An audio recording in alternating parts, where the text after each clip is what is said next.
Okay, everyone, thank you for joining us today at the Committee for Infrastructure. I just want to inform those in attendance in the public gallery that you can use your mobile devices through a Wi-Fi connection, and all devices should be muted. Password details are available on the gallery rules for anybody wanting to connect to the Wi-Fi network. 3G, 4G and 5G should not be used, and no recordings or photographs are to be taken. So if members are content, we'll proceed through the agenda as follows. Apologies, I don't have any apologies, but Cathal Boylan is joining us online this morning. Declarations of interest remind members that they are obliged to declare any relevant financial or other interests which might reasonably be thought by others to influence their approach to the matter under consideration. Any members who have interest to declare in relation to today's business should do so now or when the particular matter arises in the meeting. So does any member have any interest they wish to declare? No? Okay. Chairperson's business. At page 6, you'll see the invitation to the launch of rail services at Belfast Grand Central Station. I was very pleased to be one of the very first passengers to be on the train going into the new line at Grand Central Station on Sunday.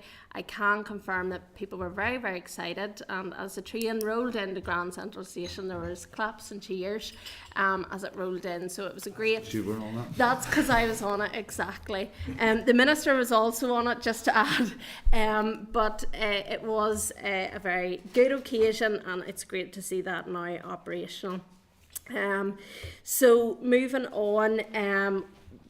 Yesterday there was the Road Safety Roadshow, and I know a few members attended that. It was a really hard-hitting piece in relation to how road safety and education is rolled out in schools and to community groups. And if you don't have the chance to, please go along. Or if you have the chance, please go along to some of the local road shows that will be coming up in local areas if you're informed of them through your PCSP, because it was a really, really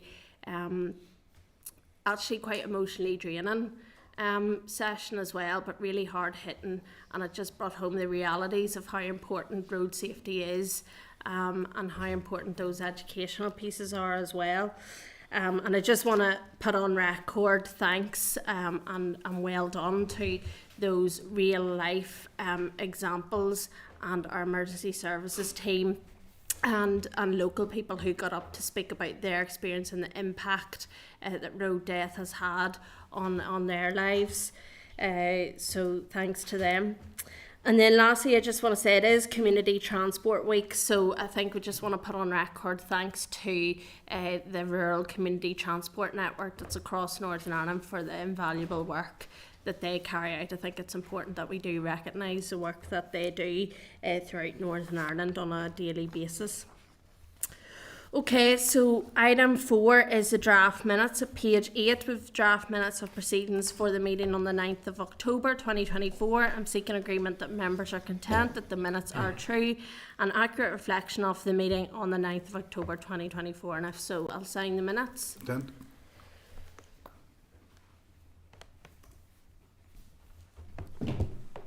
Thank you.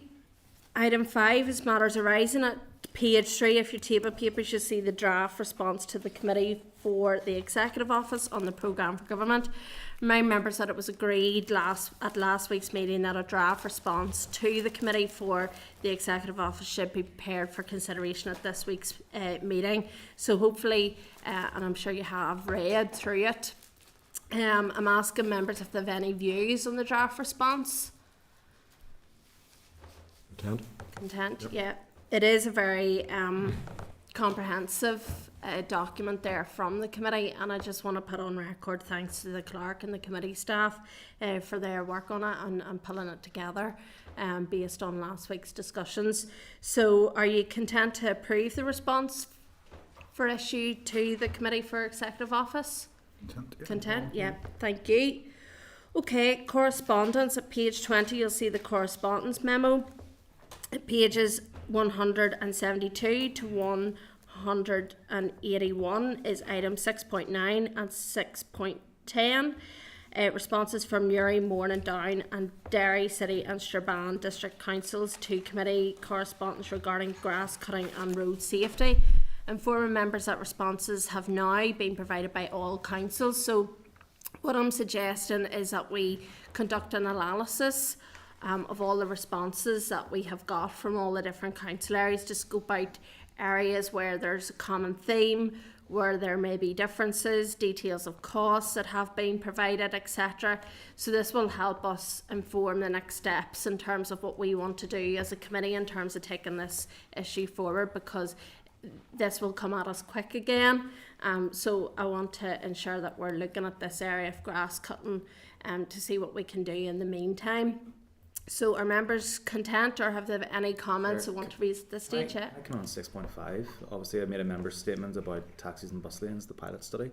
Where will we see further, and the Minister says he'll come back with further information, and there's more work to be done on this outside of the headline, but will we have sight of that as a committee, or how does this go from here? We can certainly check if we will have sight of it and let you know next week. Would that do? Yeah. Any comments that people want to raise on this particular item? No? Okay, content with that approach then, just to do an analysis of it and come back. So, okay, so any other items that they want to raise on any other issue in the correspondence?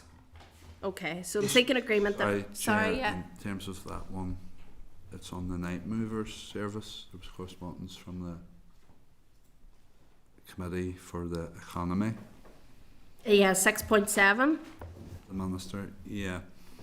Now, I know that's from economy, the infrastructure, but I think, I certainly would be supportive of their ask there, but maybe should we as a committee be asking for something similar?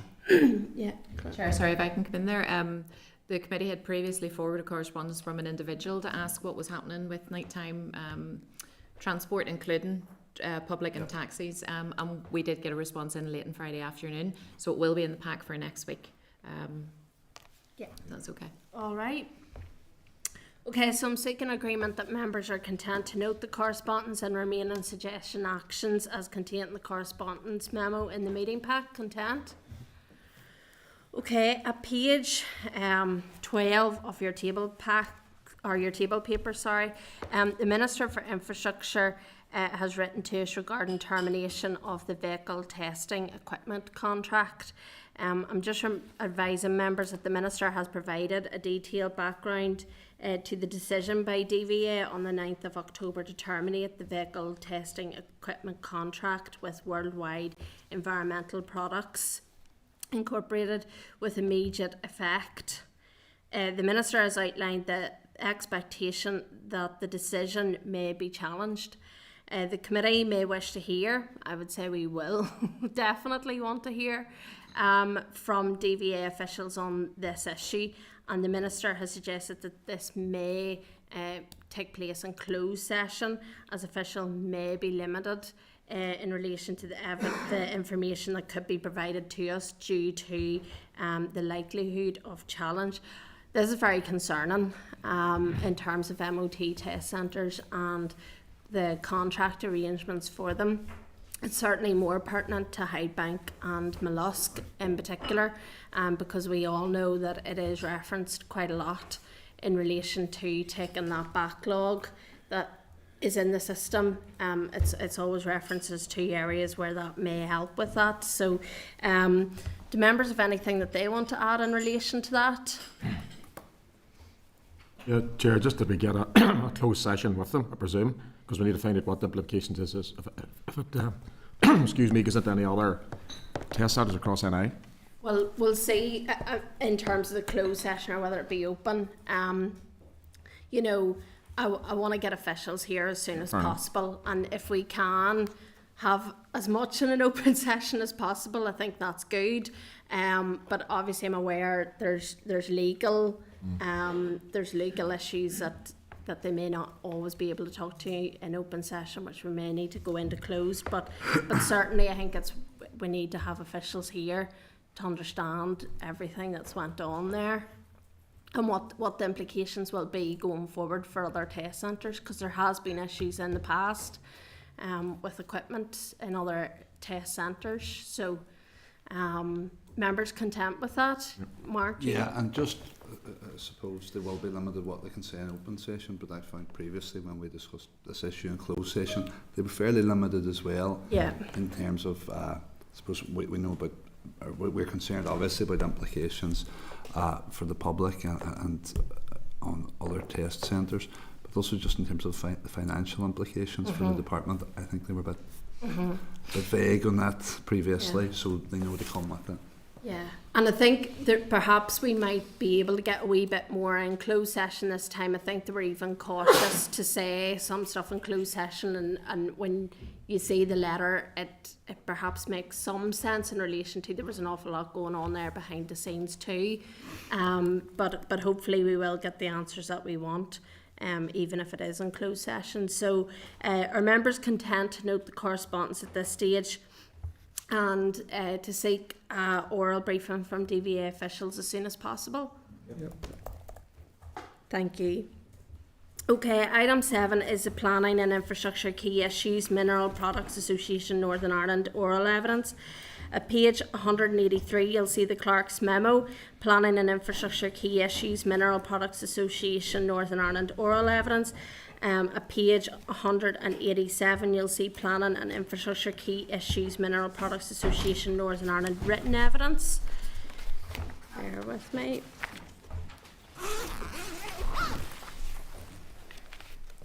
And at page 190, you'll see the Mineral Products Association Northern Ireland written briefing paper, 25th of June 2024. So welcome to the committee today, Mr. Gordon Best, Regional Director of Mineral Products Association Northern Ireland, Mr. David Chambers, who is the Chairman of Highway Maintenance and Construction Group, Mineral Products Association Northern Ireland, and Mark Quigley, member of Highway Maintenance and Construction Group Mineral Products Association. So I'm seeking agreement from members that the evidence is recorded by Hansard. All content? Yep.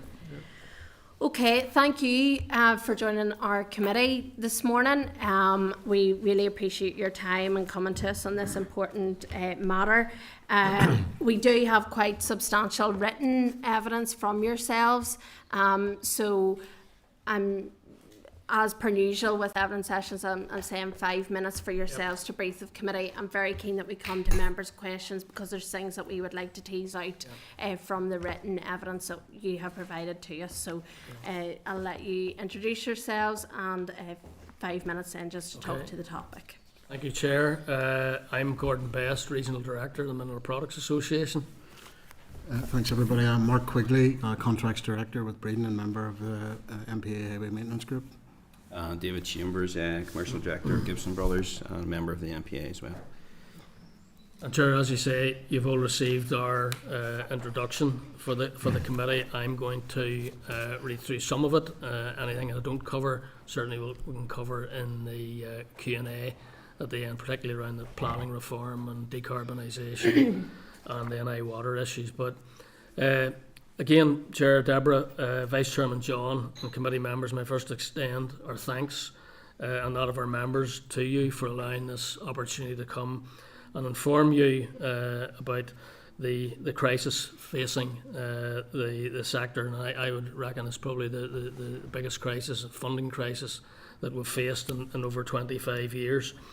And the current budgetary and human resource issues are impacting negatively on our ability as an industry to deliver work to maintain our valuable roads network, now estimated by the Department for Infrastructure to be worth somewhere in the region of 40 billion. It's the largest infrastructure network managed by the public sector in Northern Ireland. And we are, as an industry, only too aware of the budgetary challenges facing the executive at present. But it's incumbent on us all to work collaboratively together to ensure that even with the current challenges facing us, we can deliver the necessary essential maintenance, quality and value for money for the Northern Ireland taxpayer. And you will forgive me for having a strong feeling of déjà vu, as a number of you will know that our association have been to this committee in previous years, highlighting exactly the same need for additional in-year funding to ensure the continued maintenance of our roads. it would be no exaggeration to say that this is now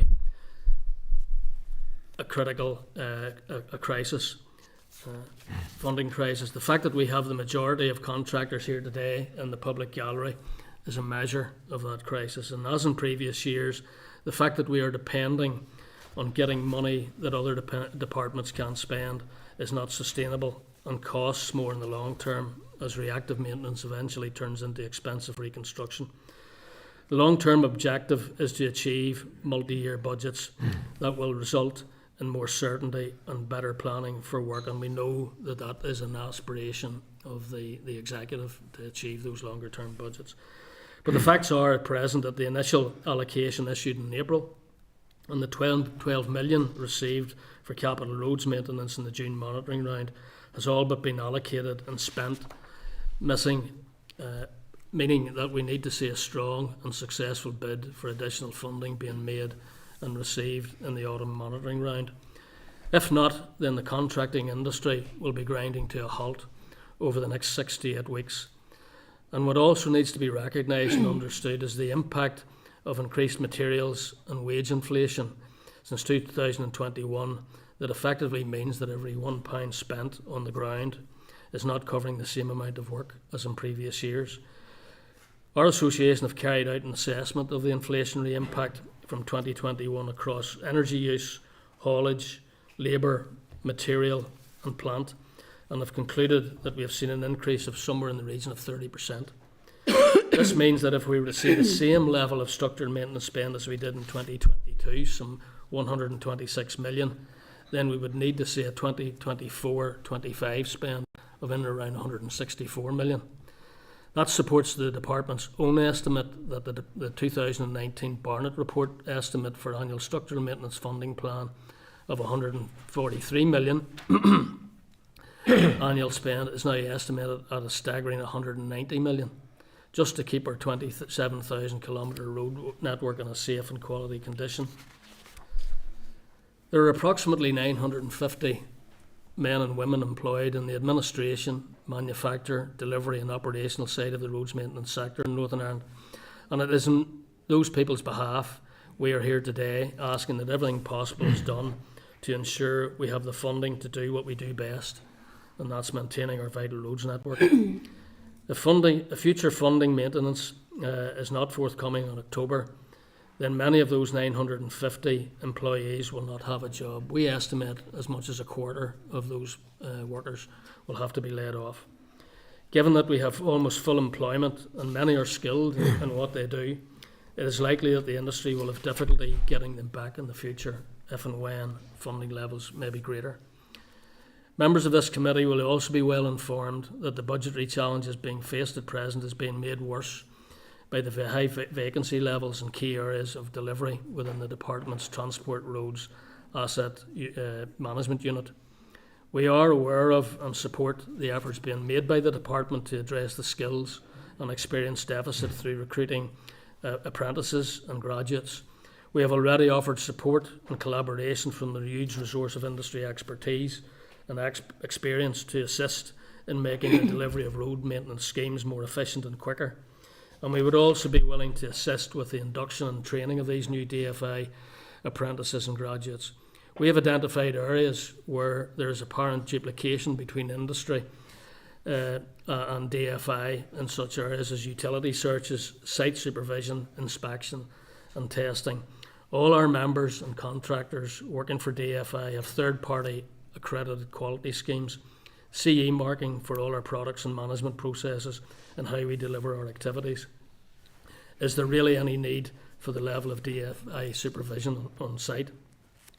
Sorry, if you don't mind, I'm just going to cut in there, if you Okay. don't mind, just because for time as well and that type of thing. I'm quite keen to come to members' questions to tease out some of those things, because we do have, your written evidence that you've given to us, which we appreciate, and we've been able to read in detail before the committee today. So thank you for that. I'm going to go straight to questions, if you don't mind.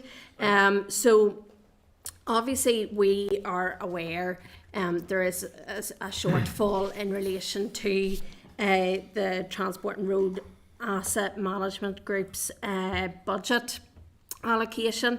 So their assessed need for 2024-2025 was 246 million. The subsequent budget allocation was 155.3 million, with a further allocation made in the June monitoring round. And they're obviously operating at a limited service as well. Now, we appreciate that there are some road projects that have been brought on. For example, you're aware, obviously, and I've heard you on the media this morning as well talk about the A5 and the Enniskillen bypass. But what I'm keen to understand is, what is the pipeline of contracted work for the remainder of the financial year for yourselves? Well, maybe hand over to the college here, obviously operating on the ground. I think Gordon mentioned in his written notes, and most of the guys sitting behind me there's 23 what is determined as car contracts or asphalt resurfacing contracts from DFI. We have done a survey, and we reckon about the end of November all the funding will be spent, barring some small dribs and drabs of funding coming on. There's a couple of one-off schemes happening at the moment, and they're timelined over a specific period, like sitting and bypass and McKinstry Road. And those sit separate to that. But we reckon most of that car contracts will be out of funding by the end of November. So that's going to leave us 4, probably 5 months sitting without anything to do with a large number of staff and people. Okay. What impact might it have on capacity for timescales of programmes, for responding to requests for urgent, like your urgent repairs on roads? In terms of urgent repairs, the reality is, come the end of November, our resources aren't going to be there. We're going to be laying people off. You can't expect us to sit about doing nothing, waiting to get a phone call. And this goes as far as I can see, there's 2 elements to this. There's short term and there's long term. In terms of the short term, there'll be immediate job losses. Apprentices, we are joining, with the conditions of contract, social clauses, we are sticking to all that. We're going to have to get rid of all that. We cannot keep apprentices and everything employed with no work. So what has been your level of engagement with DFI officials from a finance perspective? Well, we deal directly with the tram unit headed by Colin Woods, David Porter, Colin Sykes. And we have a regular quarterly liaison with the department, and that covers the likes of road worker safety, claims levels, public liability claims levels, etc., and procurement. And we obviously, as an organisation, trade body, we would lobby and to ensure that we have the adequate, because this funding is not for us. We're a service industry. We're delivering. Our members have invested tens of millions of pounds in production plants, in their in skills. We have a skilled workforce, and as the guy says, we just can't switch that on and off like a tap. And the question is, if the money is not forthcoming in the October monitoring round to see us through to January, to the next monitoring round, well then those people, those skilled workers have families, they have mortgages to pay, they can see what's coming down the road. And some of them may already have jumped ship, and certainly in the industry it would be fair to say that most of the subcontractors are already laid off. And we have highlighted that to the department, but to be fair to the department, and I listened in Colin Woods and Colin Sykes and Sean Kerr's presentation to you back at the end of February, early March, and most of that presentation was taken up about the resources that they have. And you're right, Chair, in saying that when you look at any of the reports to councils, any of the further reports to you as a committee, one of the big things about that is about the resource level and about only able to offer a limited emergency service. But we can't ignore the fact that the asset that we have, worth some 40 billion, as I've already mentioned, has to be maintained. And you heard my comments on the radio this morning. It's akin to putting an extension on your house while the roof's caving in. So I'm keen to understand, when was the latest engagement that you had with them, and what did they say to you? Did they give you any indication in terms of what funding would be allocated? Our last liaison meeting was in September, Yeah. early September, and at that stage it was very much doom and gloom. that the resource, I think the comment was made, run ragged, was the comment that was made to me, and that they will be, the minister will be, there will be a bid going in, but whether or not they'll be successful in that, given the state of the finances and the executive. Did they provide figures? No. No, but there was a comment that if more money did come, there's still a deficit that has to be covered from the previous year as well. That's another issue for us as well. That 89 million that we've highlighted, 26 of that was an overcommitment. The 12 million that was received in the June monitoring round was used to pay off that 26 million. So the department's still running with a 14 million overdraft. So it is our understanding that whatever money's become available in the October monitoring round, the first thing will happen is that 14 million overdraft as such will have to be paid off first. So that's another issue that we need to address with DFI, because they did not commit to any figures with us when we last met. It was all very much, look, we'll put in a bid, we'll see what we get, and we'll take it from there. Okay. We have made the case, obviously, that as in other years that they've done, they've run with an overcommitment throughout the year, because it's vitally important to sustain those jobs and the maintenance of the network. Mm-hmm. Okay, I'm going to come to other members now. Deputy Chair. Yep, thanks, Chair. Gordon, David, Mark, thanks very much for coming along today, and extend our thanks to everybody within your network and everyone you represent for all the hard work that they are doing. You paint, obviously, a very stark picture, just in terms, first of all, of the exact finance amount. What is the base level figure that you think would be minimum required to get us through to the end of the financial year? And I also, Gordon, accept and totally agree with your point for multi-year budgets needed, so that we can avoid these cliff edges year after year, because it is totally unsustainable. Yep. You see, in the paper, I highlight 2022 as one of the better years, to be honest. 126 million, but that was across the board for all structure maintenance, but it's still well below the 143 that's recommended in the Barton report. I mentioned there about the inflationary pressures of 30%. If we were to stand still for that figure in 2022 for this year, we would need 164 million. Okay, we're realistic to know that the likelihood of getting that. So that would actually mean if you prorate it, we would need probably an additional 40 million in this monitoring round, and an additional 40 million in the January monitoring round, just to stand still. Yeah. I know the Chair commented on the impact it will have on urgent repairs, as you said, about ending in November. What impact will this have on the ground in terms of road safety and urgent repairs post-November? Well, it's going to have a serious impact on road safety, because the resources aren't going to be there to do the repairs and to maintain the highways. Absolutely. Well, John, I have information here. We had a recent meeting with Roads Claims Unit, and Declan Coleman had a very good meeting. In that meeting, we discussed the processing of claims, to look after the interests, obviously, of a claimant, and how quickly DFI can get that claim information to, if it's one of our members are affected by.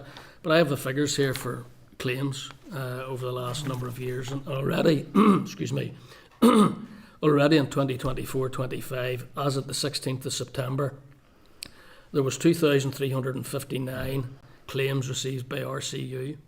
That compares to 5,689 in the previous year and 3,500 in the previous 2022-23. The average referral time days is now 103, and that's compared to 2022-23 of 74. So that illustrates the issue around resources within the department, but it also highlights, there's a clear correlation over the years, and I've said this before at this committee, there's a clear correlation between lack of maintenance and increased vehicle damage claims and public liability claims, and that's the reality, and those are actually highlighted in the two reports, independent reports as well. Absolutely. There's so much within the presentation. I could probably ask 20 questions, and I know how important this financial aspect is, but I want to just turn quickly to planning and water impacts. If you could talk us through just the impact that the capacity issues and also the planning system are having for the sector, and what changes you'd like to see within those. Well, when the planning system changed and moving in, there was a lot of rationale for that, to move it to the local councils. we were one of the organisations that were saying, well, where you have a key specific sectors like minerals, like and waste, that needs to be held within an expert service. You know, we used to have the minerals unit within DF, DOE, and then regional development. We have been making the case that we need a shared service for minerals and waste, because, as I say, it's a acquired skill set in mineral planning and waste planning. Similar way to the Mid and East Antrim Council, for example, deals with the environmental issues for government and for the councils, and we would like to see that in planning for minerals and waste. And I do believe we are, having talked to a number of planners, we're getting some traction in that, because the resource issues are also affecting local councils as well. So, we've made that case. But, the number of reports that have been written on the planning system in Northern Ireland, you could paper the walls of this room. And the recent one, the most recent one, the Turley report and the Northern Ireland Chamber report, and indeed John Irvine's report into Statutory Consultees of 2019. If you took the recommendations from both those reports, never mind the Audit Office reports that have been done, internals, we could sort planning out within a couple of years, I believe. The NI water issue is a major one, and that's the roads maintenance issue has sort of gone under the radar because the high profile of the NI water issue. But as a sector, it's impacting us already. The constraint on almost 20,000 homes, like that's 1.2 million tonnes of aggregates, but it's over 100 million concrete blocks.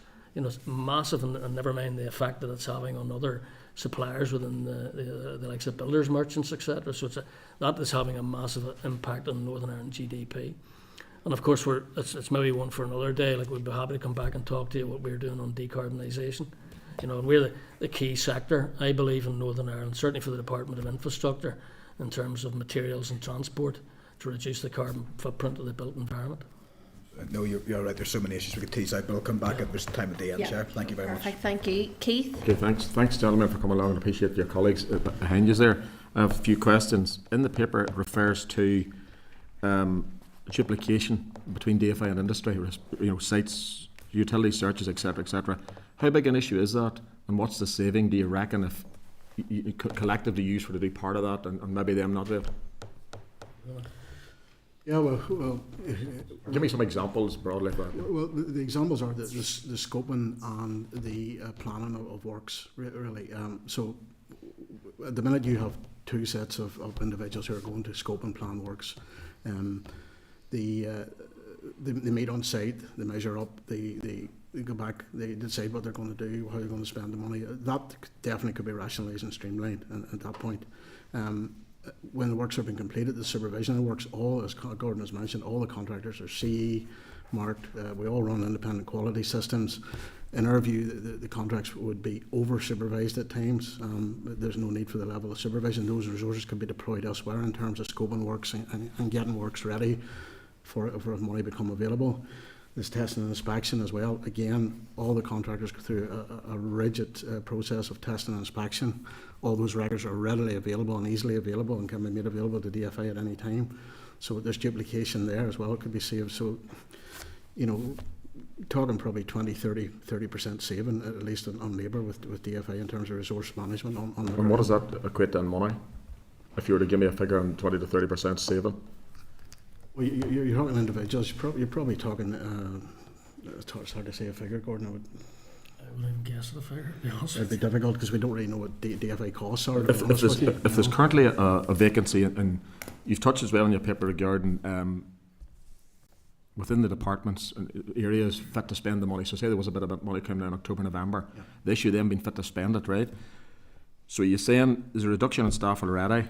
Could that be reduced more by you doing more planning of it? Or yeah, it is. You know where I'm coming from, so you have two issues there. Yeah, you do. There is, but the issue seems to be at sort of at a higher level. Not the paperwork process, it seems, I'm sure it could be slimlined. It's a very, very slow process. And it even goes as far as us receiving payment. It's way behind. It's in breach of contract in certain areas every month. He's raised that with. Yeah. And we have to fill in our subcontractor payment report forms every month to show that we're And then, You sticking to the contract, paying on time, but there's times we are not being paid on time. So the processes and the paperwork to getting a works order out, it's a very slow process. would you say the department's not efficient? Well, Some areas. in some areas, yes. It's difficult to comment directly on that because we don't know what happens once the information goes into the department to produce the works order and get that work on the ground. We're not aware of that whole documentation QA process. The feedback we get from the guys on the ground is that it's very onerous and very slow and very difficult, and it could be streamlined. So I would imagine that needs looked at if that helps to answer your question. I think there are obviously solutions that we probably don't have the time to go into today, but there's the structure within DFI, and I know they are looking at it at the minute, but the whole consultancy client split, nearly always now it seems they're dealing with two different departments or agencies within one department. All that needs looked at. The funding models, the contracts amendments that would probably really needed to be made to help a great, like we're heading toward frameworks in a short time. There'd be greater partnership and collaboration there. I have been fortunate enough to judge the CEF construction awards over the last number of years, and when you see the likes of NI Water and the partnership that they have with their contracts and delivering new water treatment plants and new sewage schemes, absolutely brilliant. We need to learn from those good practices within government. Final question, Chair, if I may. The pound, you refer to the pound, this 30% thing. Yep. So the pound in 22 is now 70p theoretically. How accurate is that? And can you give me some actual examples of that? Say you're doing a mile of motorway, something that Joe Public can understand. Well, I'll let my two colleagues, because they'll have better knowledge than me. But when we did the analysis across that energy, plant, wages, materials, it was coming in around 30%. At our last liaison meeting, David Porter quoted the Barton figure. It was 143 million in 2019-20. It's now sitting at 190 million. Has David said that himself? That's what it needs to be. That's in the minutes of our liaison meeting. That's what the Barton figure is now. He's agreeing to that 30% argument. Well, they're using that figure, 143 million, 30% on it's in around 190 million. So we'd be fairly confident that, and we've got finance people within the industry that actually check those figures. Thank you. Thanks, okay, thank you, Stephen. Thank you, Chair. Thank you, gentlemen, for your presentation. Just on the wastewater constraint issue, which obviously is a huge issue affecting the province now and in the future even more so. I suppose just keen to tease out from you, what contribution that you feel, the wider construction sector and the industry can make to the delivery of, ultimately, delivering on solutions to the current constraints. Well, certainly we have been, as you know, the Construction Employers Federation are very much leading in this, and we have been supporting them with industry figures and certainly how it affects our sector. But it's a bit like this, what we're talking about here today. We've kicked the can down the road. Dermot Nesbitt in 2001, and as Environment Minister, put in a moratorium on house building.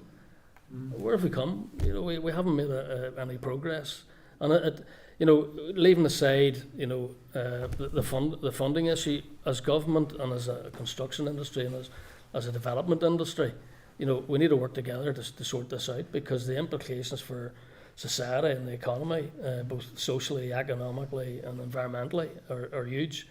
And we have to. Failure's not an option on it. Yeah, no, I agree with your assessment of it. And linking into that, do you feel the department and the minister recognises the scale of the challenge and the impact coming down the tracks? Well, certainly, any correspondence that I've been involved in, any of the discussions we've had at the all-party group on construction, I think the minister is very, very well aware. We're obviously, as an industry and others, maybe we don't agree on the way forward in many cases, but at least certainly I listened to the minister's speech at the CEF Awards, and I detected very much a partnership approach that we need, as government, as him as a minister, and the department and NI Water with the industry needs to sort this out, because as I say, we're a supplier. It's going to have massive implications for us. Yeah. Okay, thank you. And just turning to the roads maintenance issue again, another very important issue. And 30 million was spent on road claims over the last 5 years alone, which backs up the concerns and the need for ongoing maintenance as well as new roads as well. Just in terms of the intervention level, 50mm to 20mm, there was a change in that a number of years ago with a limited service. What impact do you feel that would have if that was reverted back to the 20mm intervention level? I think going back to what David said earlier on, the amount of, that would over double the amount of resources required to deal with that. So we would need certainty of funding going forward to make sure we have those resource levels in place that we can deal with that. And unfortunately, if that does happen, it'll probably be a phone call overnight or an email overnight. We're changing our service level, and it will be difficult unless we can maintain that level of resource that we have at the moment through the next 6 or 8 months. It will be difficult to switch things on to try and manage that. I appreciate it. You talked about the tap analogy, which I think is pretty accurate. Just finally, in terms of the impact of the A5 scheme, over 2 billion. The officials were in with us last week. Is the cost of that? What impact will that have on your sector and going forward? As I say, there's. I am a close friend of Stephen Kelly, and most of you know Stephen, and he lost his father in the A5, and we're also there's people who have relations within the industry have lost their lives on that road. It's long overdue. We certainly welcome it. Yeah. However, the point I made again this morning on the radio is that we need to ensure that we're managing and maintaining the existing network. And it goes into, again, not time for discussion today, but we need to look at different, the funding models. To expect us to be able to take the of a big project like that, or the Enniskillen bypass, out of the block budget, and it's the same with the issue of NI Water. It's just like if each of us in this room are going to buy a house or a car, we'll go and get a mortgage, and we'll pay a mortgage on it. We need to think outside the box on how we fund roads maintenance. Do we introduce road tolls, the same as what we've all travelled to Dublin, and we go through 2 or 3 road tolls? We get the issue of congestion charging. That all has to be on the table. I don't support any particular one, but we have to open up the discussion, the wider discussion as to how we fund roads maintenance. But it's quite clear, we're getting the reputation in this place that we can't build anything, and now we're getting the reputation that we can't maintain anything. And if we're to support our economy and encourage inward investors into this place we all call home, we need to start making difficult decisions. Okay, thank you. Thank you, Peter. Thank you, Chair, and thank you, gentlemen, for coming in today. I think you've kind of just touched upon the question I was going to ask there. I mean, multi-annual funding or budgeting was meant to come in. Unfortunately, the Assembly collapsed. Obviously, you've acknowledged that the Executive has a desire to get that back on the table and to get that introduced. But what are the solutions until then? Do we just sort of hope that we're able to get more money from the Minister? Or maybe what are the solutions, but also what do you guys bring to the table in terms of maybe creative solutions, which you've touched upon as well? Well, it's a very good question, Peter. I wish the decision in terms of funding wasn't our gift, but it's not, and it's not even within the gift of this committee. At the end of the day, we have to identify the main priorities, and certainly we would see the maintenance of our largest asset as a key priority, and that would be our message to the Executive, and our message to the Executive would be, and particularly to Finance, was to ensure that we get the adequate funding. It mightn't be along the lines of what Barton has suggested, but we need the funding that needs to keep the roads network in a safe and quality condition, because at the end of the day we're just going to kick the can down the road, and it'll be higher costs and more pressure on the public finances in the future. I agree with that point, and it leads on quite nicely to my next question. So I think maybe there isn't a recognition of the importance of our major asset, which is the roads. I think people sometimes forget about that. So over the last number of weeks and months now, we've all been discussing Northern Ireland Water, the impact it's having on homes, no drains, no drains, the impact it's having on businesses, education, care homes with an ageing population. But maybe I don't think the impact it has on your members is maybe being considered or talked about as widely.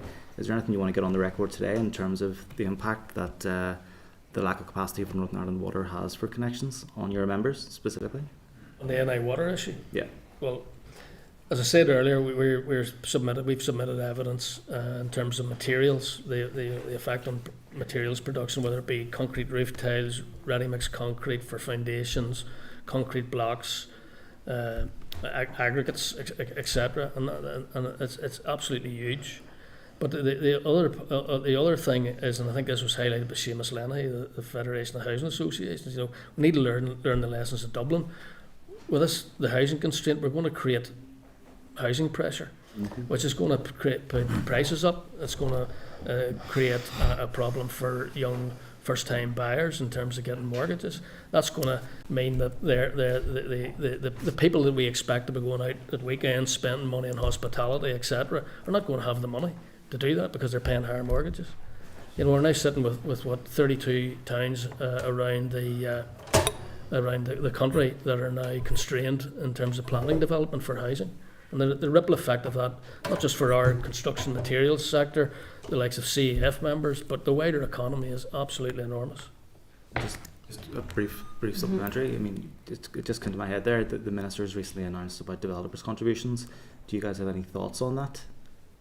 In terms We're of not approach? developers. And anything that meets the need and means that in terms of social housing, you know, a number of us are very, very aware of the people on housing waiting lists. Anything that addresses that is a good thing for the wider society. Okay, thank you. Andrew? Thank you, Chair. Just in your, and thank you for coming along this morning. Just in the briefing paper, I noticed there's reference to the circular economy and decarbonisation. So I was just going to ask two questions around that. So I suppose the first one is, like, how circular is the mineral products industry? Well, I'll give you a few examples. At the minute, we're involved in a number of collaborative networks. We're partners in the Industrial Decarbonisation Northern Ireland project, which is funded by Innovate UK and led by Invest NI. We're also involved in a collaborative network with Queen's University and AFBI, Food Science Lab in Hillsborough, looking at the use of biochar and concrete. We're also, and the results of that are very, very positive. Biochar is basically the ash that's left in after the biomass process. We're also involved in Mid-Ulster in a biomethane collaborative network between Samcor, Tobermore Concrete and Dale Farm, the cooperative of farmers.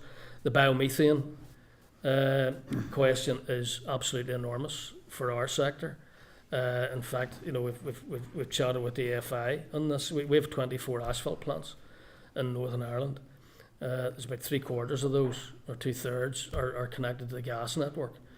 We could, you know, introducing biomethane or even a longer-term hydrogen gas into the network, we could immediately decarbonise the production of asphalt and the materials that we supply to DFI. In terms of our own sites, if you think of we're the largest landowner outside of agriculture, huge resource of wind, huge resources of water. You know, the electrolyser technology, energy storage technology is moving at a quick pace. We have the potential to become off-grid and generate our own renewable energy, either through solar or through hydrogen, green hydrogen, that we can use in terms of the manufacture of our products, and also the transport. We're the largest transport sector by weight in the economy. We're moving something like 80,000 tonnes a day. So we have a huge potential to, and in terms of the circular economy stuff, we're now, through the technology that the likes of CDE and Mid-Ulster have developed, washing and screening, we're now washing dust that was previously viewed as a waste in the industry to create a sand that can be used in concrete, therefore negating the need for more applications for sand and gravel sites. That's just some of the examples. Just on that, Gordon, you know, because of these budget problems, that all takes investment. Yeah. You know, how can we invest when we've no work? You know, it has a knock-on effect on all of this. You're looking at a business model, and at the minute we've no work come November, and we're being expected to invest to decarbonise all this sort of stuff. Yeah. And it's important to recognise as well, you know, the roads. Actually, you know, my electric car runs on the road. Cyclists. That's the point I made about the active travel. This is all going to have a knock-on effect. It'll affect some of the government or the executive's programme for government objectives around active travel. You know, cycles, and like I received an email last night from a cyclist, and he says, and I can't read it out because he makes some strong comments about the department, but happy to share it privately with a number of you. But you know, that is a real concern for anybody that's a cyclist in the room. You know, diverting around a pothole and then the risk of being hit by oncoming traffic. You know, that's a real live concern out there. Okay. Yeah, no, I think you covered both the questions. Thank you very much. Thank you. In the committee, we have got evidence from the likes of Motorcycle Action Group and people like that who have made mention of those facts. And I suppose all of us in the room are not immune. We're all travelling on the road. So, sorry, Danny. Oh, thank you, Chair, and thank you for the presentation and what you just sent in the papers. Very informative, and I suppose most of what I was going to ask has been covered. I would just like to go back, obviously, the concerns around people losing their jobs. I'm just wondering, are there options for members to diversify to ensure that they remain viable? And if so, what challenges does that bring? Well, this is our bread and butter, is the best way to put it, you know. And if we don't have our bread and butter, I don't see how to diversify is going to be a long-term thing. You know, and the job losses that are going to happen, there's short-term and long-term here. Short-term, we're right on the edge of a cliff and we have a couple of months to go. And the long-term effect of that is trying to even attract anybody into this industry. You know, you have young people coming through, they're sitting at home and their parents are going to be saying, what are you going to go into that industry for? Yeah. There's no consistency there. It's unpredictable. You know, you want to go down a different path. So you're talking about decarbonisation, everything. The long-term effect of this is critical. It's as critical as the short-term. Yeah, we would have, an estimate within the roads maintenance sector, probably about 30 to 35 apprentices. You know, the value of the longer term, you know, a 3-year budget means that you can take an apprentice through that funding scheme, and better planning, better delivery of work, you know, and focusing on health and safety, and like we've now developed one of the big things that we have focused on is it's really that hopefully he has received a copy of our industry journal, which was titled Diversity, Decarbonisation and Digitisation. You know, in the diversity piece, we're one of those sectors that traditionally have mainly an all-male workforce, but we're making positive strides in that. We've now a women in the minerals group. You know, so we're doing a lot of things, but as the guys have said, that all takes sustainable work going forward. You know. Thank you, Mark. Thank you, Chair, and thanks for coming. And gents, I think the Chair says you've given a pretty stark picture. I'd go further and say it's a scary one. You know, things are bad now, clearly, but the forecast's even worse. There seems to be a perfect storm brewing with huge negative implications for your industry, obviously, and that's why you're in here, but for the wider economy and indeed society as a whole.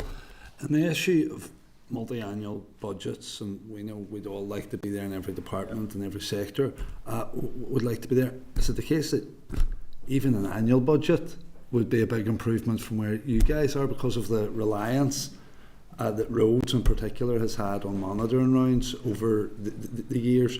If you had even more certainty at the start of each financial year, would that help?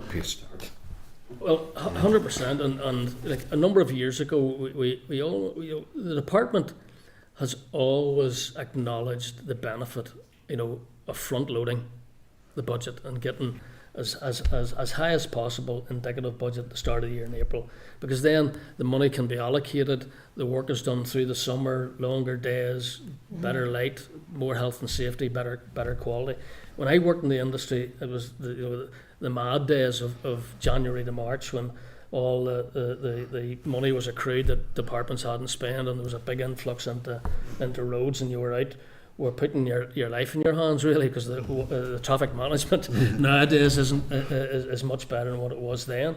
You know, thankfully we've got that's not the case now. But for a number of years there, it was starting to make progress, and as I say, I highlighted 2022 as 160 or 126 million. That was a fairly good year, but this just goes round and round, and we need to grasp the nettle, and obviously one of the ways we can do that is through the multi-year budgets. But again, that comes down to comprehensive spending reviews in London, etc. But I think one of the points to note to Gordon is that when we tender for these schemes, that we are required to hit a minimum level of resource in order to tender for them and subsequently be awarded those projects and those schemes and those contracts.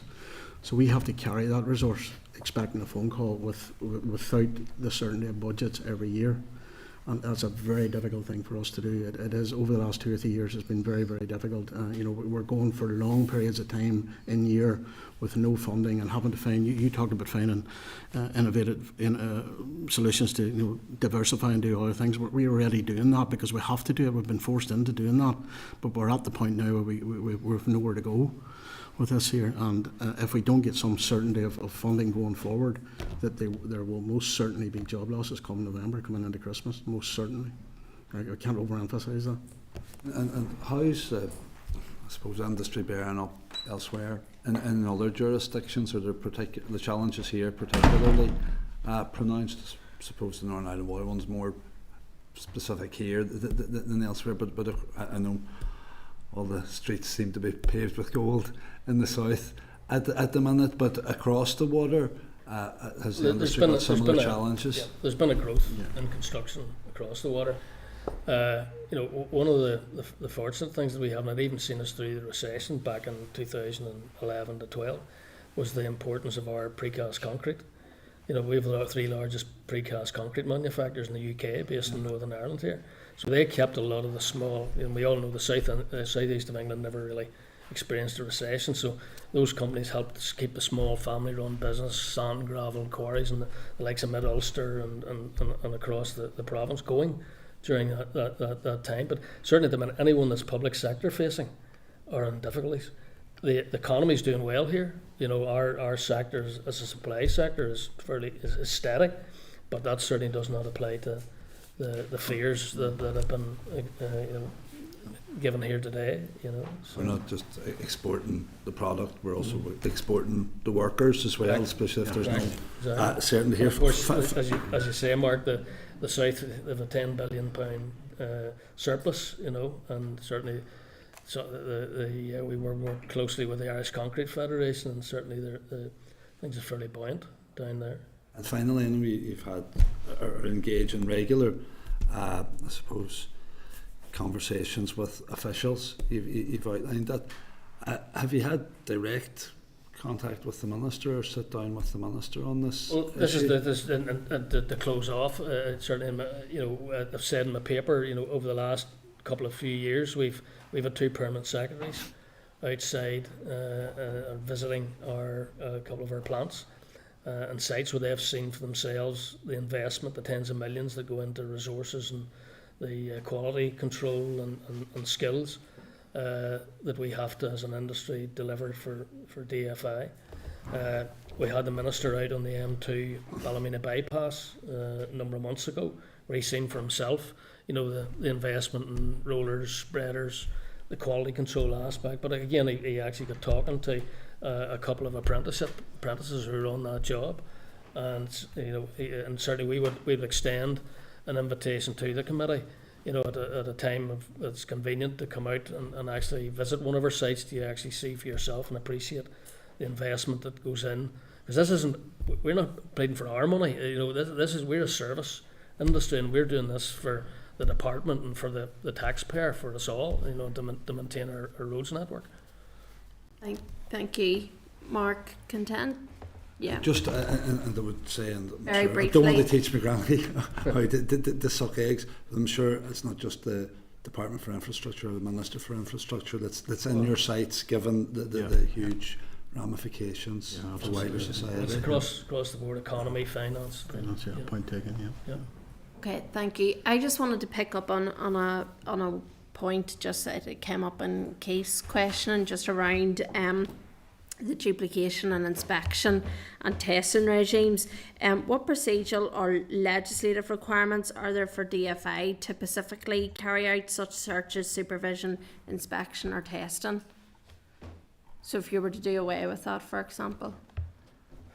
I don't believe there's anything in terms of the site inspections and site testing in terms of legislative requirements. Where the legislative requirements and statutory requirements sit is once it goes into their system to generate the works orders to get the works onto the ground, they have to go through a design process and evaluation process, and that's where the legislative and statutory processes sit. Now, we're not party to that at the moment, so we can't really comment on what savings could be made in that area. But in terms of on the ground, there is significant overlap in terms of supervision, testing, inspection, etc. Yeah. Okay. Deputy Chair, you said, do you want to ask one brief Very question? brief, to yeah, you? I mean, and it's quite niche. It was just to get your comment on variations and potential frustrations about a different approach in the divisional areas of DFI in terms of how you see one aspect potentially working in one division versus another. Are there discrepancies, variations or frustrations with that approach?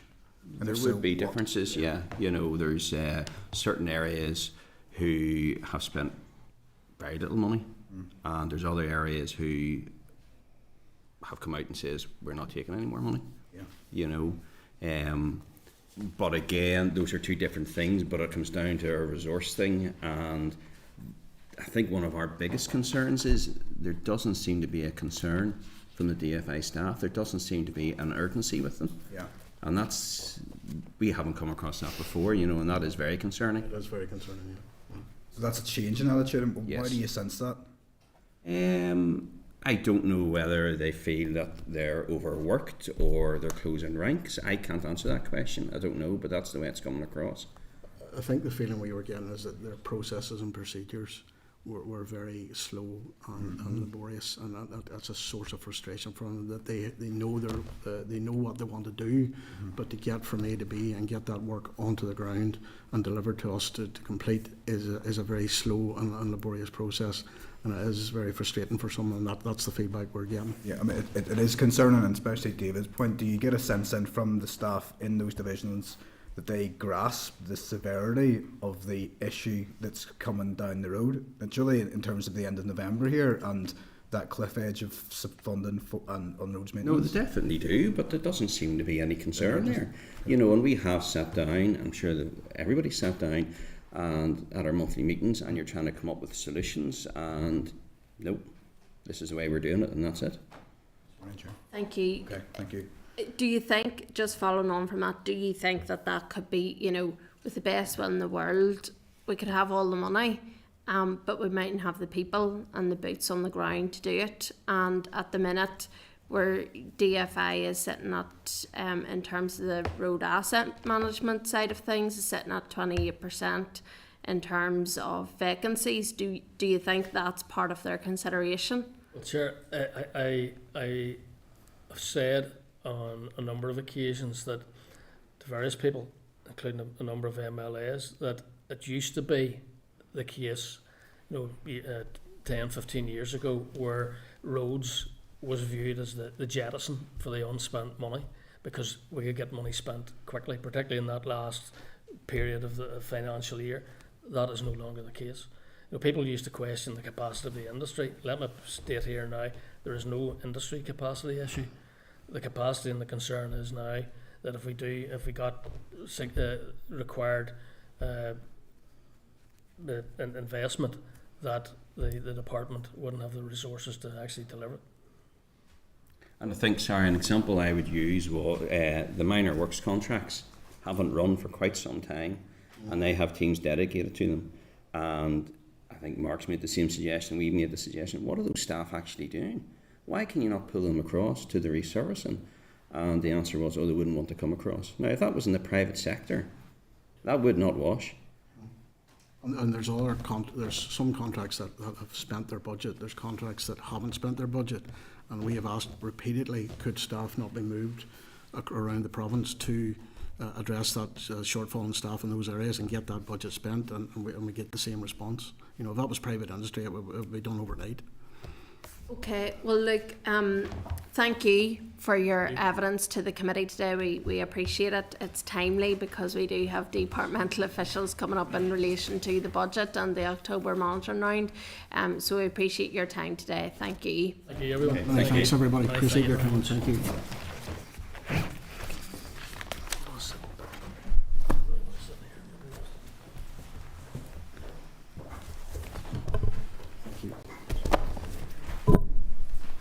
Okay, members, we're going to move on now to item 8, which is the budget 2024-2025 update from Department for Finance oral evidence. At page 209, Department for Infrastructure budget update written evidence. At page 216, Department for Infrastructure budget update presentation. At page 224 is the Minister for Infrastructure response regarding interim 2024-25 budget EQIA and Department of Finance budget information gathering exercise. At page 228 is Annex A, Department of Finance information gathering exercise. At page 229 is Annexes B to G, which is Department of Finance information gathering exercise. And at page 17 of the table papers is the clerk's memo. So we'll just get set up.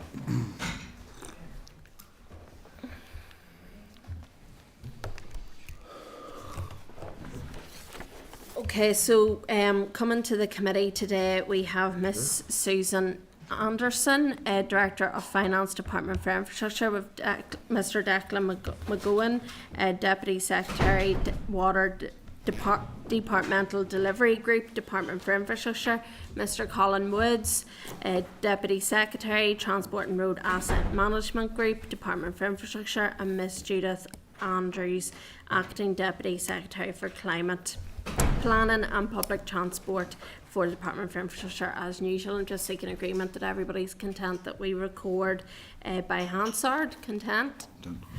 Okay, thank you for joining the committee today. We appreciate your time in coming to us.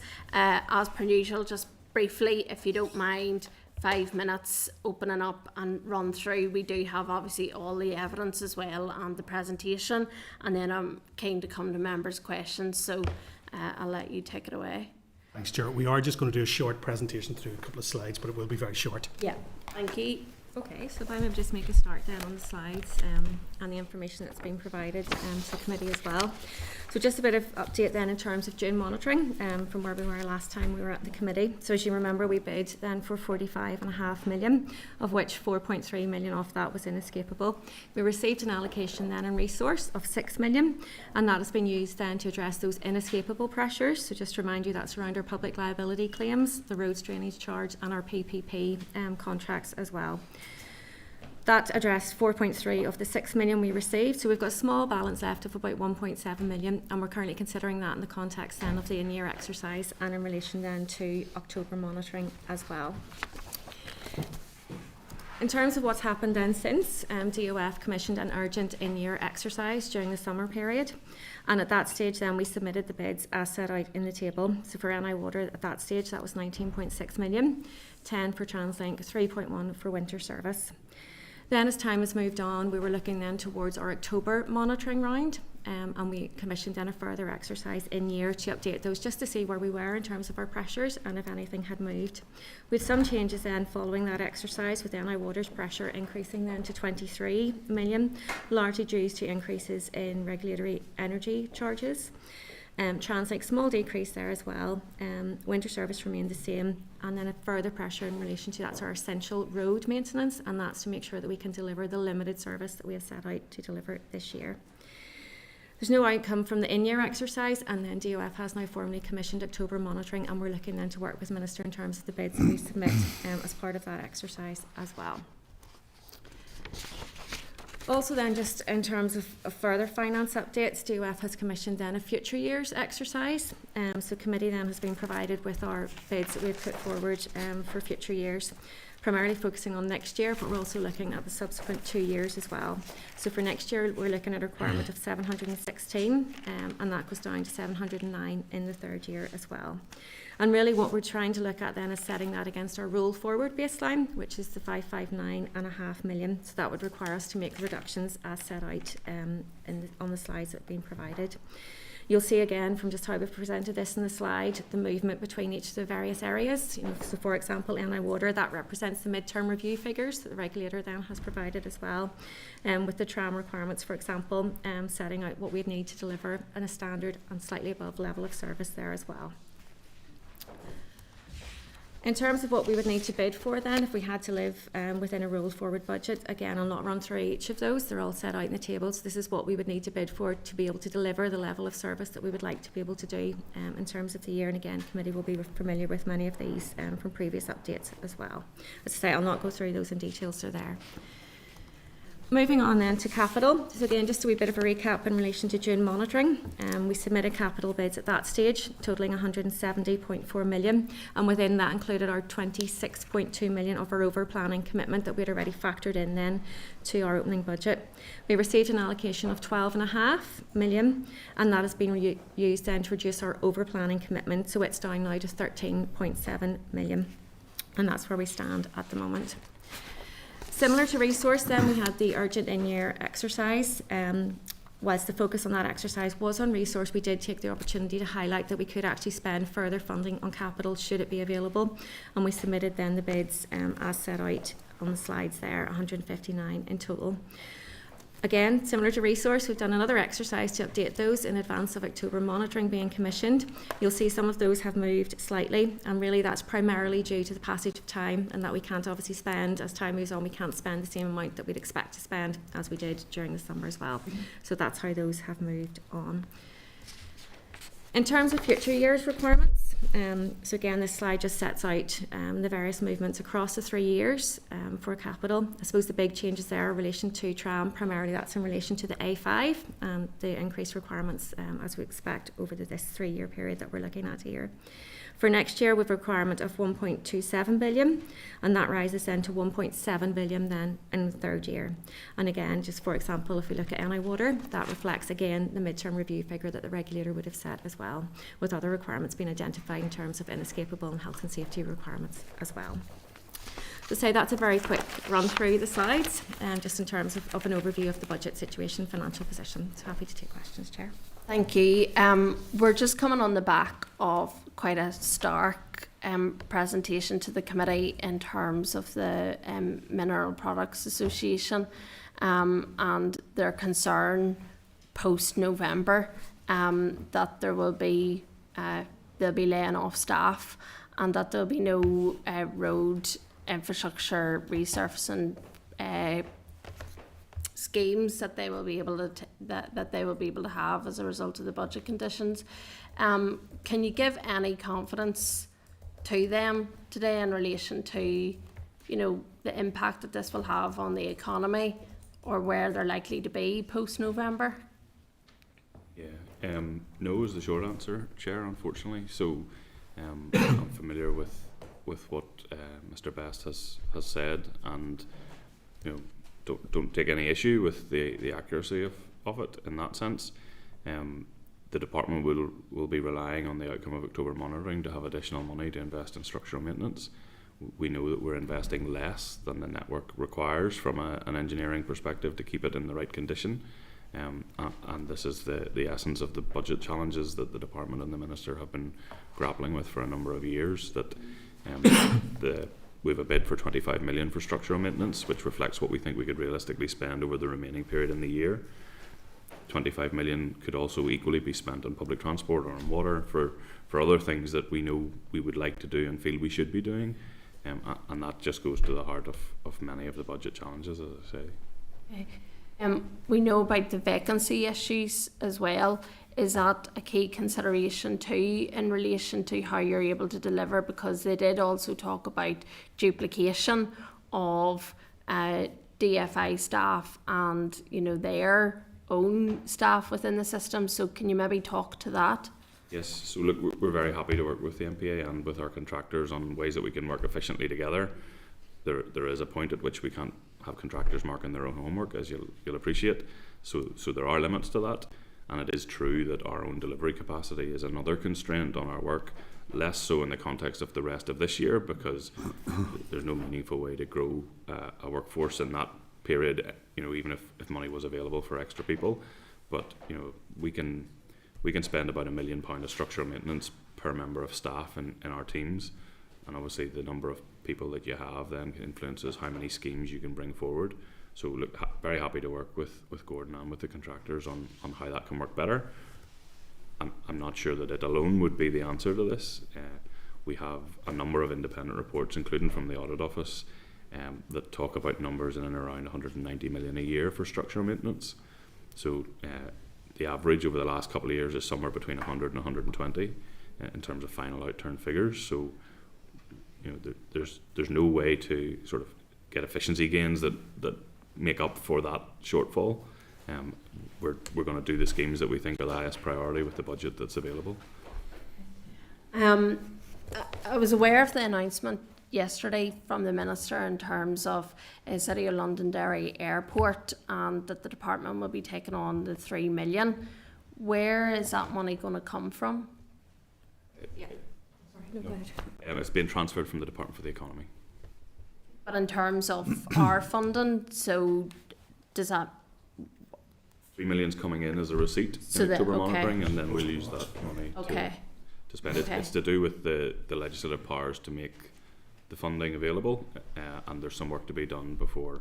I think the Minister for the Economy announced that his department would take on responsibility for that, but there's work to be done before that can happen. So as an interim measure, the money is coming to us, and then we're going to distribute it on their behalf. Okay, thank you. And then lastly for myself from now, how confident is the department that all of its statutory functions and responsibilities will be delivered? I think the short answer to that, Chair, is that as a department we're asking those who we distribute the funding to prioritise the need to meet their statutory functions. So first and foremost, that would be the requirement for, be that Northern Water Translink or our roads colleagues, to make sure that we target the statutory requirements first and make sure that the funding goes there in the initial stage. Just to follow up on that, so you're asking them to prioritise. This isn't department asking or putting forward what it wants to prioritise. So the department will have its own priorities, but the actual outworkings of that would be done. For example, in my case for Northern Ireland Water, we would provide them with a global budget. It would be then for them to prioritise that budget for them. It wouldn't be for us to tell them what they would spend. They would know their business best. So it would be for them to prioritise where that money should go to. Okay. Chair, that'd be the same case for Translink as well, in that we allocate the budget over to them and they make the decisions about where that money actually goes. And from a roads perspective, that's absolutely what we do. So we're continuously looking at the budget and the resources that we have available and trying to make sure that we're addressing our statutory responsibilities. And within that, even health and safety responsibilities are obviously a significant issue for us. And we're subject to health and safety law as much as we are sort of moral duties as well on that. Yeah, it's just how much of that is matching up with departmental, policies, for the likes of Translink, they might have a lesser priority, but if we're trying to get decarbonisation as a higher priority there, so how does that match up? Well, there is the public service obligation, and there also is a PSA in place, and at the moment they have given us assurances that will still be delivered within the budget envelope that they have. So that's, I suppose, our monitoring around all of that.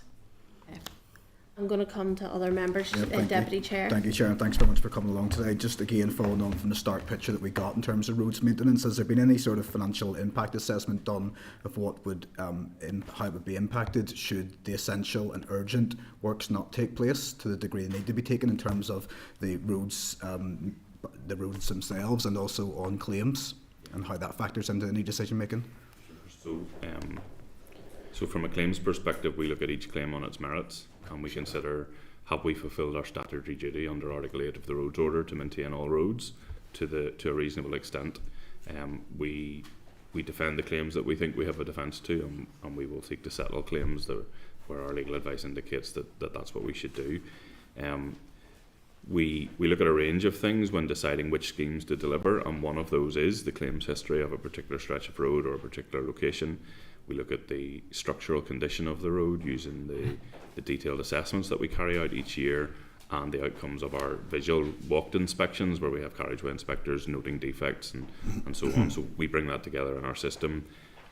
It produces maps similar to Google traffic maps, you know, with the red, amber, green for each stretch of road, and then our teams will use that and their knowledge of the network to prioritise schemes. So look, the figure to maintain the road network in reasonable structural condition is 192 million a year at today's prices. It was a report done in 2017 by a guy called Jim Barton, so I'm sure members will be familiar with that, and it's available on our website.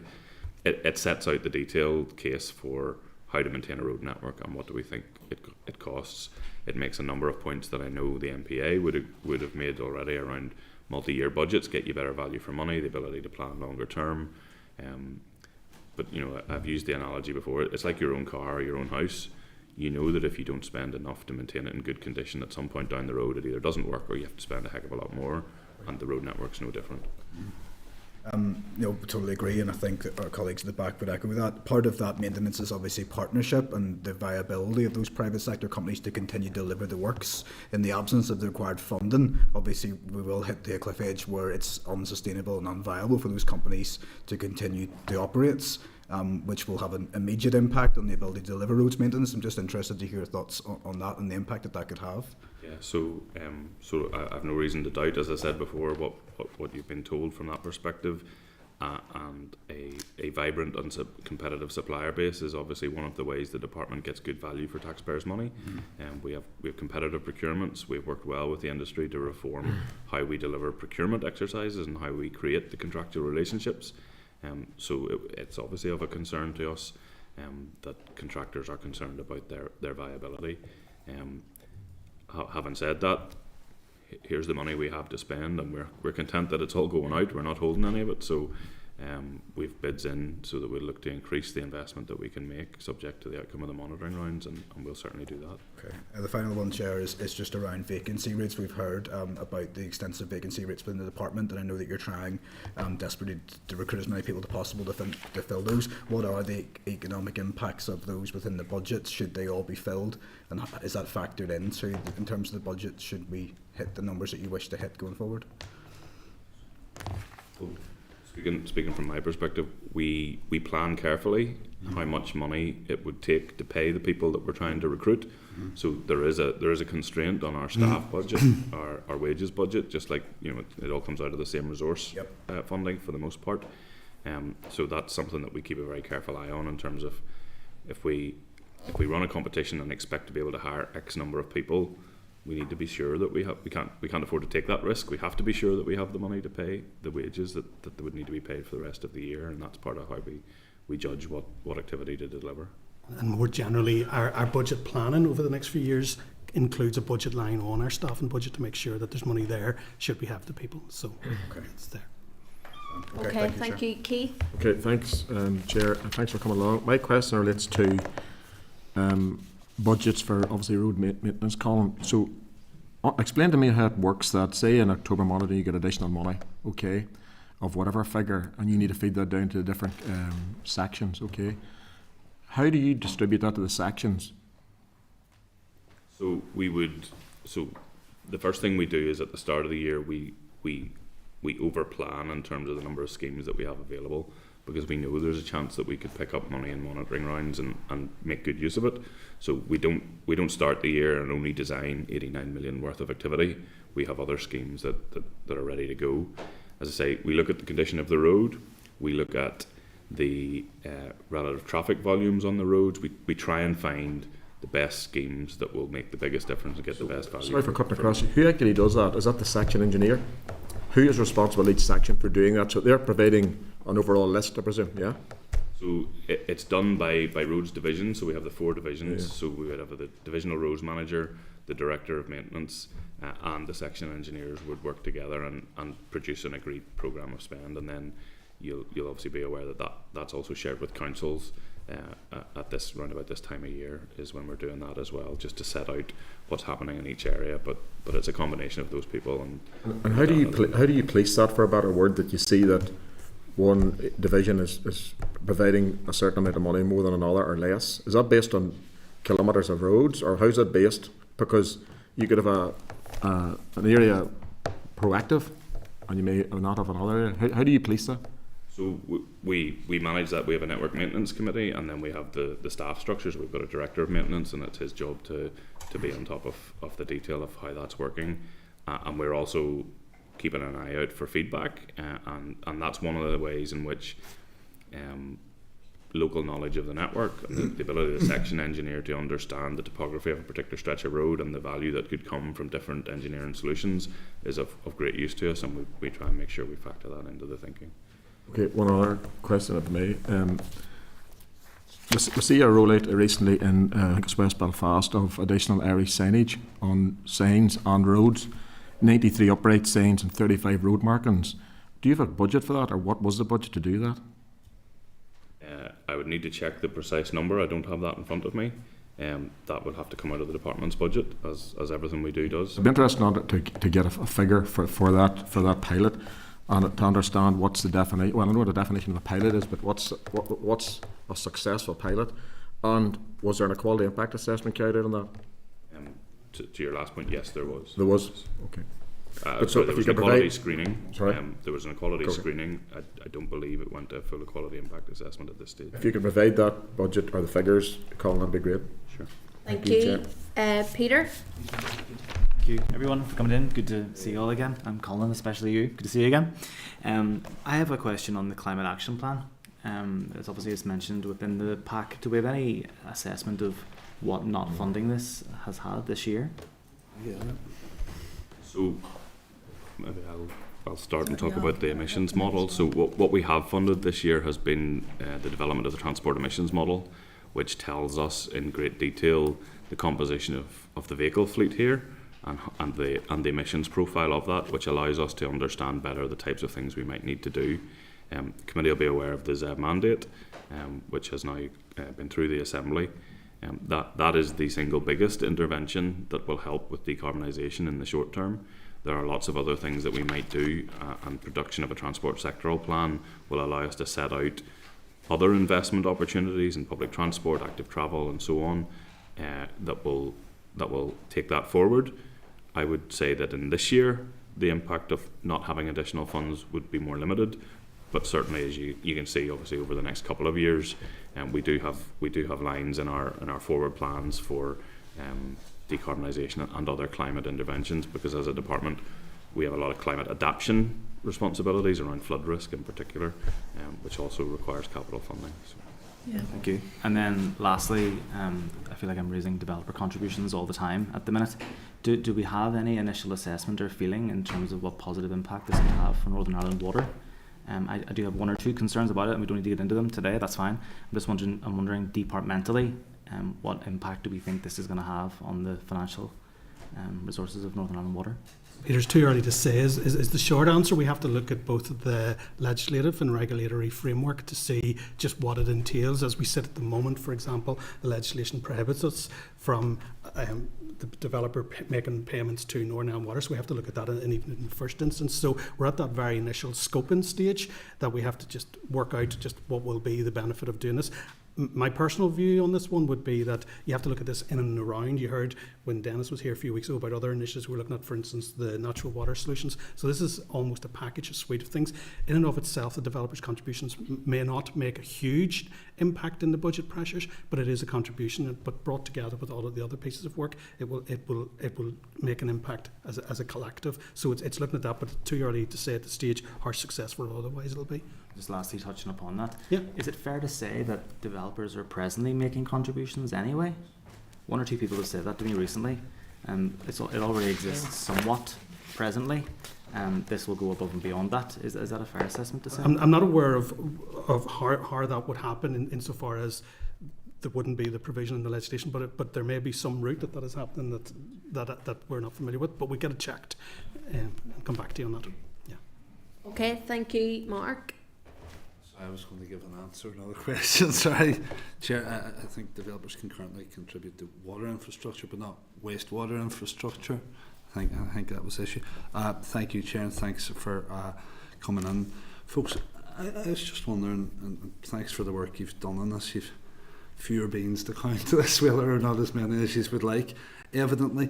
But what sort of, I don't know, holistic approach is taken across departments to these exercises? Are you all just beavering away in your own departments and own sections within departments? But I mean, just so that everyone across government has a full understanding of the implications for these pressures on wider society, and I suppose the cross-cutting catastrophic impact of some of the issues, particularly the Northern Ireland water one, on the wider economy and society, and the achievement of programme for government aspirations. So the cross-government discussions would happen at a number of layers. I mean, it would happen around the executive table, as you probably recall from your days. That's what worries me. It happens around the permanent secretary table, but it also happens where we have the Department of Finance who act as the conduit between each department and meet with each department to go through what their needs are and then pull all of that information together. So there is that, you know, we're all alive to the issues, and certainly other departments, for example, Department for Communities and others will know the pressing need on water to contribute to the housing picture and what have you. So those conversations are happening, is what I'm saying, and they happen at a number of layers. How successful, that's for others to comment. There's the housing, there's the impact on, I suppose, delivery of university expansion in my own constituency, and so much more.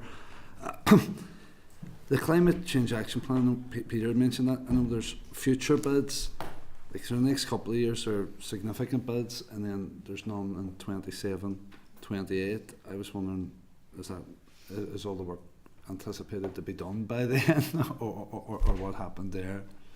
No, certainly we wouldn't anticipate that we would have decarbonised everything by then.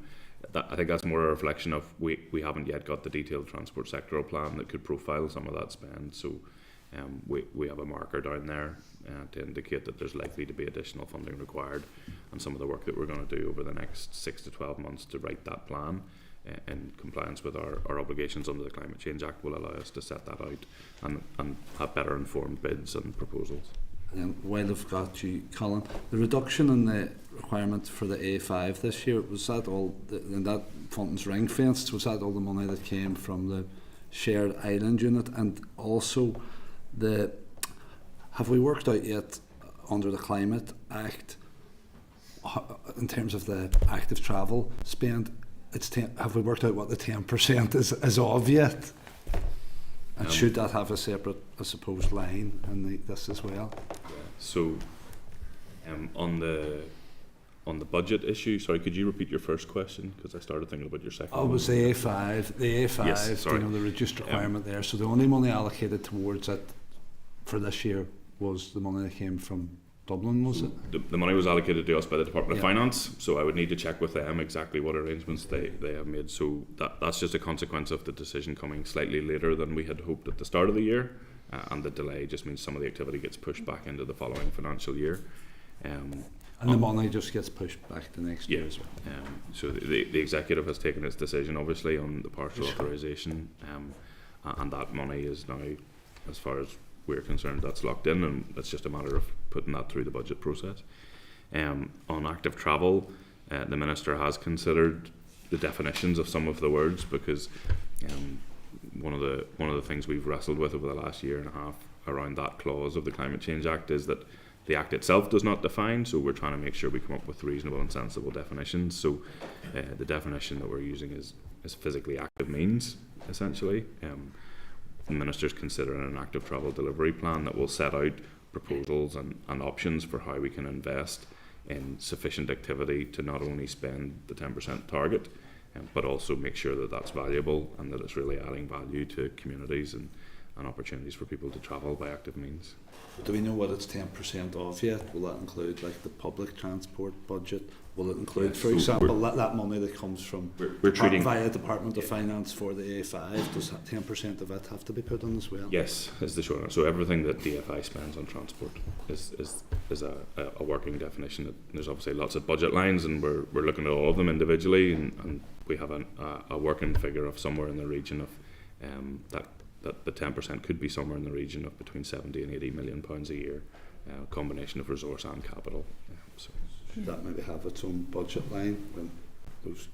So it is in there. So you'll see budget lines for things like Belfast Cycling Network and other things that are very obviously active travel. There's also an element of structural maintenance that goes on footways and cycle lane infrastructure maintenance. So it's throughout the budget. And likewise with TransLink, you know, they have things like bike stores, so that type of investment we want to count as well as part of the active travel budget too, in terms of people actually getting to the public transport. Okay, thank you. Thank you, Stephen. Thank you, Chair. Thank you, folks, again for your presentation.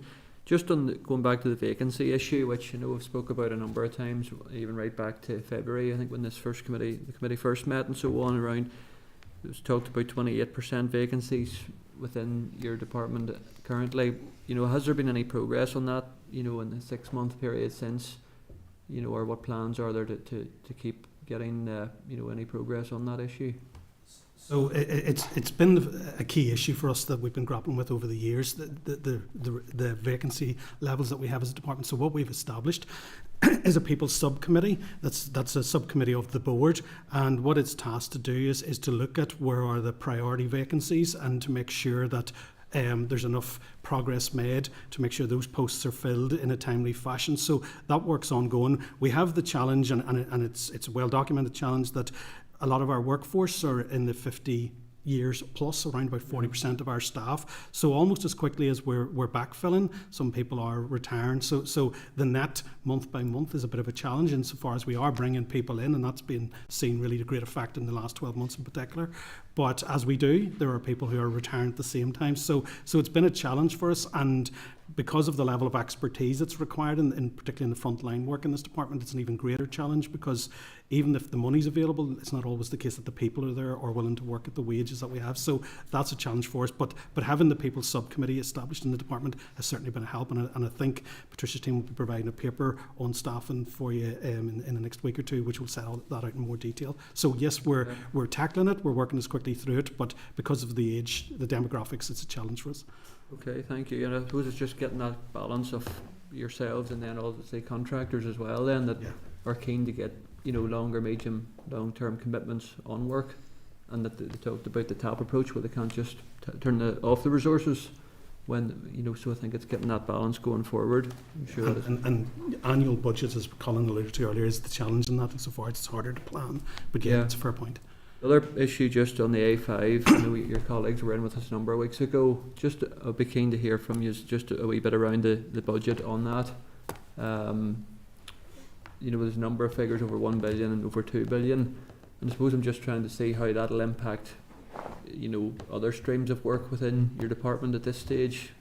Obviously it's a very welcome announcement, and I think it's long overdue, but I'm just keen to hear from yourselves on that issue.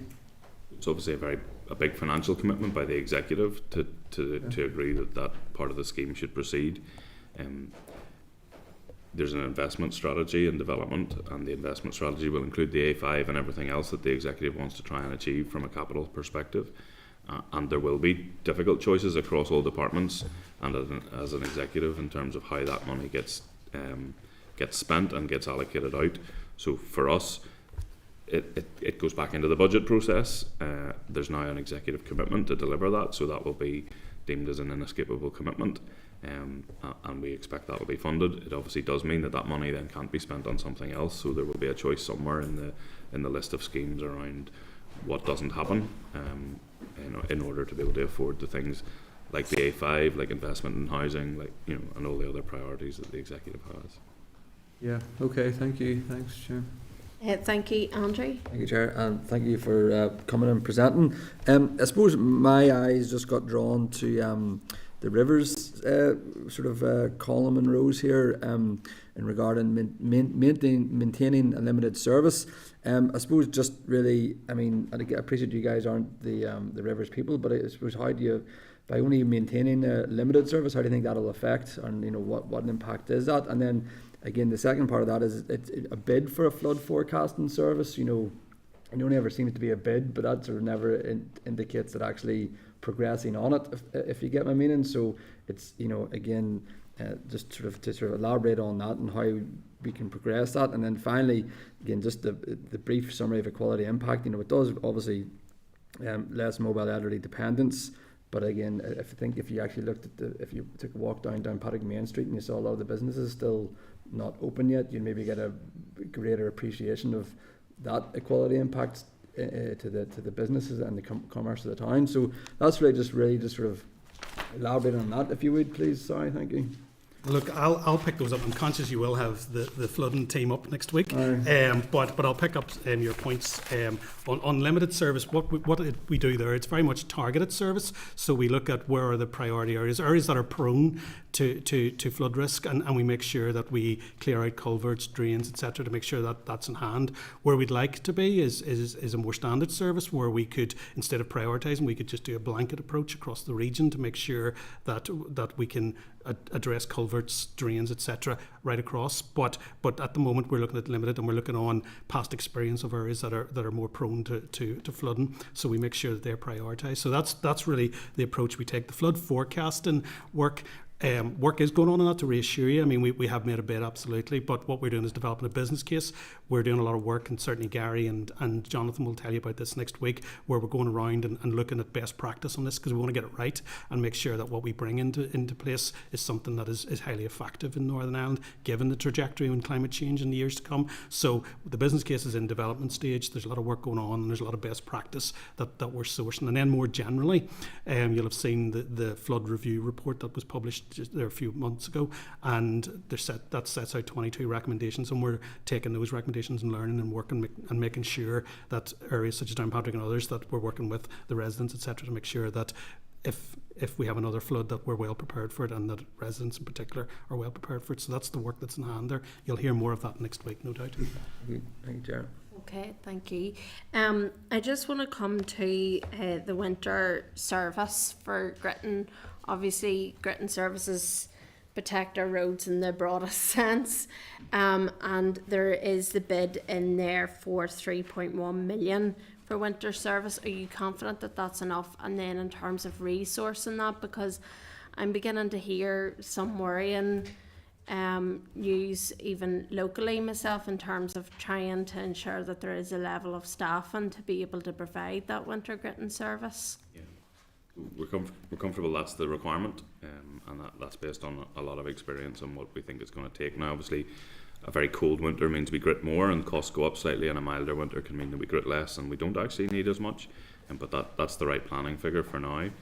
At the minute, we expect to be able to deliver a full gritting service, but that is increasingly challenging, and we may have to look ahead to next winter, in winter 25-26, and look at our delivery model, because the ability to get volunteers for the rotas that we need to deliver that effectively, because winter service is delivered as a voluntary basis. It's not a standard part of people's conditions to work overnight and all that kind of thing. So when that part of our business, where we typically draw most of our gritter drivers and other duty supervisors and duty controllers from, is under pressure and has lower levels of staff than it used to, getting enough volunteers out of that to deliver winter service is a challenge, and has been a challenge this year.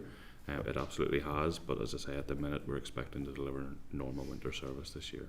See, that's the concerning part for me, is that you're relying on goodwill of staff to be able to provide that service. And when we're looking at obviously going out for recruitment, are you looking at changing those terms so that they're, I don't want to say conscripts, but you know, that is written in, that they help and contribute to provide to that service, because that is public safety.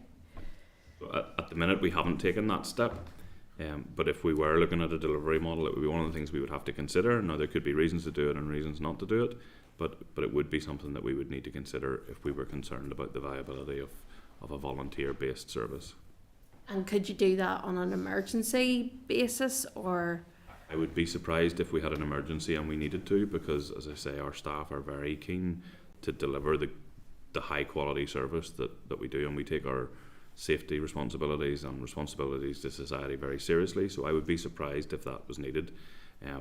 We also have access to contractors, and in an emergency we would also seek to draw on our contractor base, and we could put in place arrangements to get work done in an emergency. Okay. I was just wondering, I wonder do members have quickly any other questions? Are you content? Okay, just, oh sorry Mark, very quickly. It's an old chestnut. Madam Chair, I was just wondering, I suppose across the sections, and we're here from roads, obviously Keith, and we see the money coming from the Irish government for or towards the A5. What I'd asked about how you talk to counterparts in other departments. How do you talk to counterparts in other jurisdictions? And is there work ongoing to identify other projects, particularly in border areas, that might be of strategic importance or interest to the Dublin government?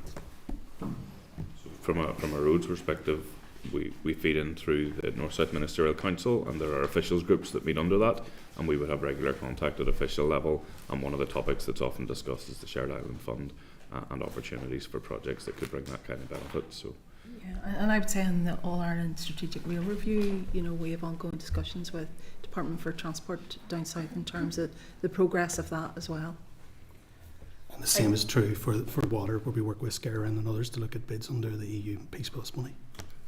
Thank you very much. Just picking up on points that were raised there, you talked about the active travel definitions and what is included in that 10%.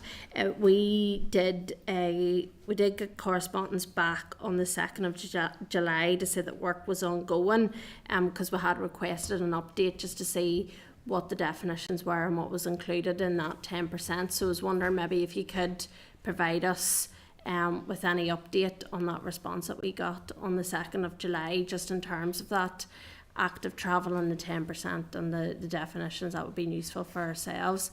And then also if you could provide a written update on the submission to the October monitoring round as well, please, if you could, that would be great. All right. Chair, if I may as well, just to elaborate on a response I gave Mr. Buchanan around equality screening. So we have an equality screening underway for that scheme, and it will be completed as part of the details. It's underway? Yeah. Okay. Thank you very much. Appreciate your time today. Thank you. Thank you.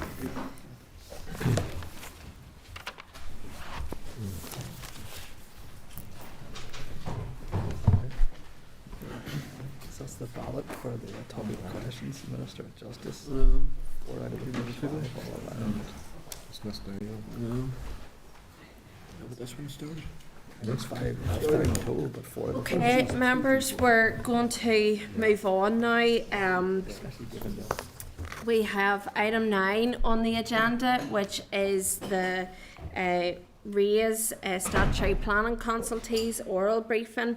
At page 264 you'll see the RAISE paper, planning decision and statutory consultee response times, and I know this has come up time and time again in the committee, so the report's very interesting. And we have Miss Susie Cave, Research Officer in Northern Ireland Assembly at Research Service. So I'm going to invite Susie to come and just brief the committee. As I say, we do have the paper, but I'm happy to listen to you, and then we'll take some questions as well on it. So thank you.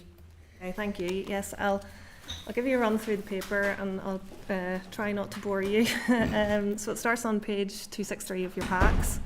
Now, the committee had previously asked for a paper on the decision times for planning applications, and then also statutory consultee responses, and to look at this here in Northern Ireland, and then, where possible, a bit of a comparison across the UK and Ireland. Now, there's a lot of caveats in the paper. When we started to explore it, there's a lot of differences in reporting styles, time scales and that sort of thing, which make direct comparisons quite difficult. But I've tried to pull together some of the comparisons where possible.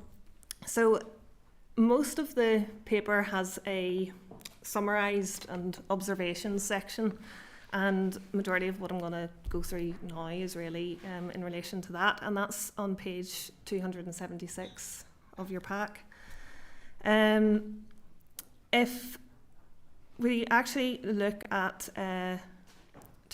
page 266, this kind of explains the differences in some of the reporting and sort of sets the caveats there. Look into really the targets. In summary, Northern Ireland's average decision time exceeds the targets for both local, major and regionally significant applications. Now, figure 1 on the paper shows the performance at the council level, and currently 7 councils exceed the major target, 6 exceed the local target, and there's only 2 that are really within both of those targets. And this may give rise to a certain number of questions, which are in the paper there as well. So are there issues with particular offices? Are councils equally resourced? And are certain councils under more pressure than others due to larger volumes of applications? When we look at comparisons with the other regions, Northern Ireland appears to have longer decision time targets compared to the other regions. So for example, Northern Ireland's is 15 weeks for local and 30 weeks for major. In England and Wales, it's 8 and 13 weeks, or 16 if it requires an environmental impact assessment. And in Ireland, it's 8 and 18 weeks. That being said, while Northern Ireland has shown hasn't been meeting these targets, other regions have been struggling to reach theirs as well. In England, most decisions appear not to meet their targets. In Wales, just over half are made within them. And in Ireland, just over 60% are made within the target. However, most of their larger strategic infrastructure cases are not made within the target at all. If we look at the actual more specific decision times, Northern Ireland gives this in terms of the number of weeks that it takes. And it takes an average of 19 weeks across all councils for local applications and 38.6 weeks for major. Now, there has been an improvement of 21 weeks on these major applications in the past year, and it might be of interest to the committee to find out what this recent improvement has been linked to. Of the 5 regionally significant applications, 3 have progressed to ministerial recommendation and 2 are still awaiting, and all have exceeded the 30-week target. It may be of interest again for the committee just to get an update on these. Again, if we look at comparisons here, the Northern Ireland Audit Office did a report in 22 on the planning system here, and they summarised that planning system in Northern Ireland is slower than in other jurisdictions.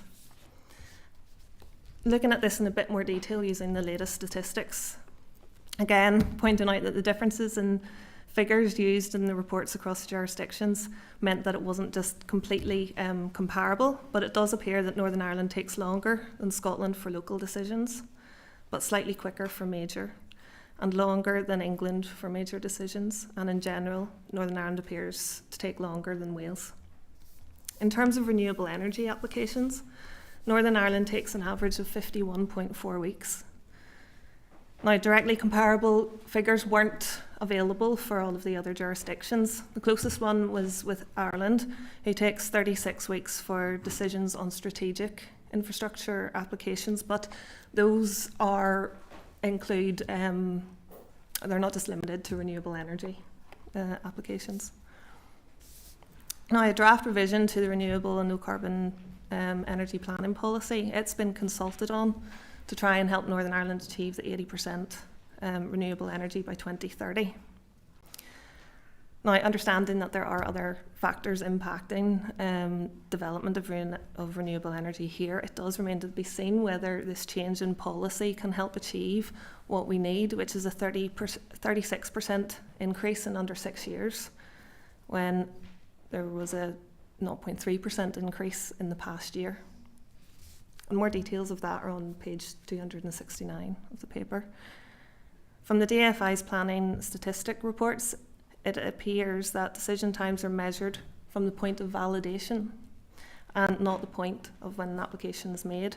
Now, while this method may be similar for other jurisdictions, it does make it difficult to get an appreciation of the full process and where delays may ultimately lie. For example, how long does the validation process take? I'll just move on to section 2 of the paper, and it's looking at the statutory consultee responses, and it starts on page 276. Again, there's some observations and summary on page 285. Now, the paper does provide the legislative requirement for statutory consultees in each jurisdiction, and in most, apart from Ireland, there is a duty for statutory consultees to report on their performance. England, Wales and Northern Ireland have similar deadlines of 21 days within which statutory consultees must make a response, with some allowing slightly longer, maybe 28 days for those that have environmental impact assessment. However, Scotland is shorter with 14 days and 28 then for those slightly more complex cases, and also they agree individual deadlines for major or national applications. Now, currently in Ireland, a notified organisation does not appear to be classed as a statutory consultee, and it's not under obligation to respond. It has 5 weeks to make a response should it wish to. And should a submission not be made within the 5 weeks, the planning authority may determine the application regardless. Now, changes may be coming forward under the new Planning and Development Bill that's currently being considered there. In the UK jurisdictions, the planning authority must take statutory consultee responses into consideration. Even a response of no comment is expected. In Scotland, where a consultee fails to respond within the timescale, the planning authority is not obliged to wait a response, and it may be of interest to find out if this is a similar circumstance to here in Northern Ireland. Now, the figure on page 279 of your paper, in Northern Ireland over the last 7 years, 69 to 76% of statutory consultees have been on time, so within the 21-day target, with the latest being 74% for 23 and 24. As expected, the scale of the application, as the scale of the application increases, fewer responses were made on time, and details of this are just set out in terms of local, major and regionally significant percentages. The figure on page 280 gives a breakdown per statutory consultee.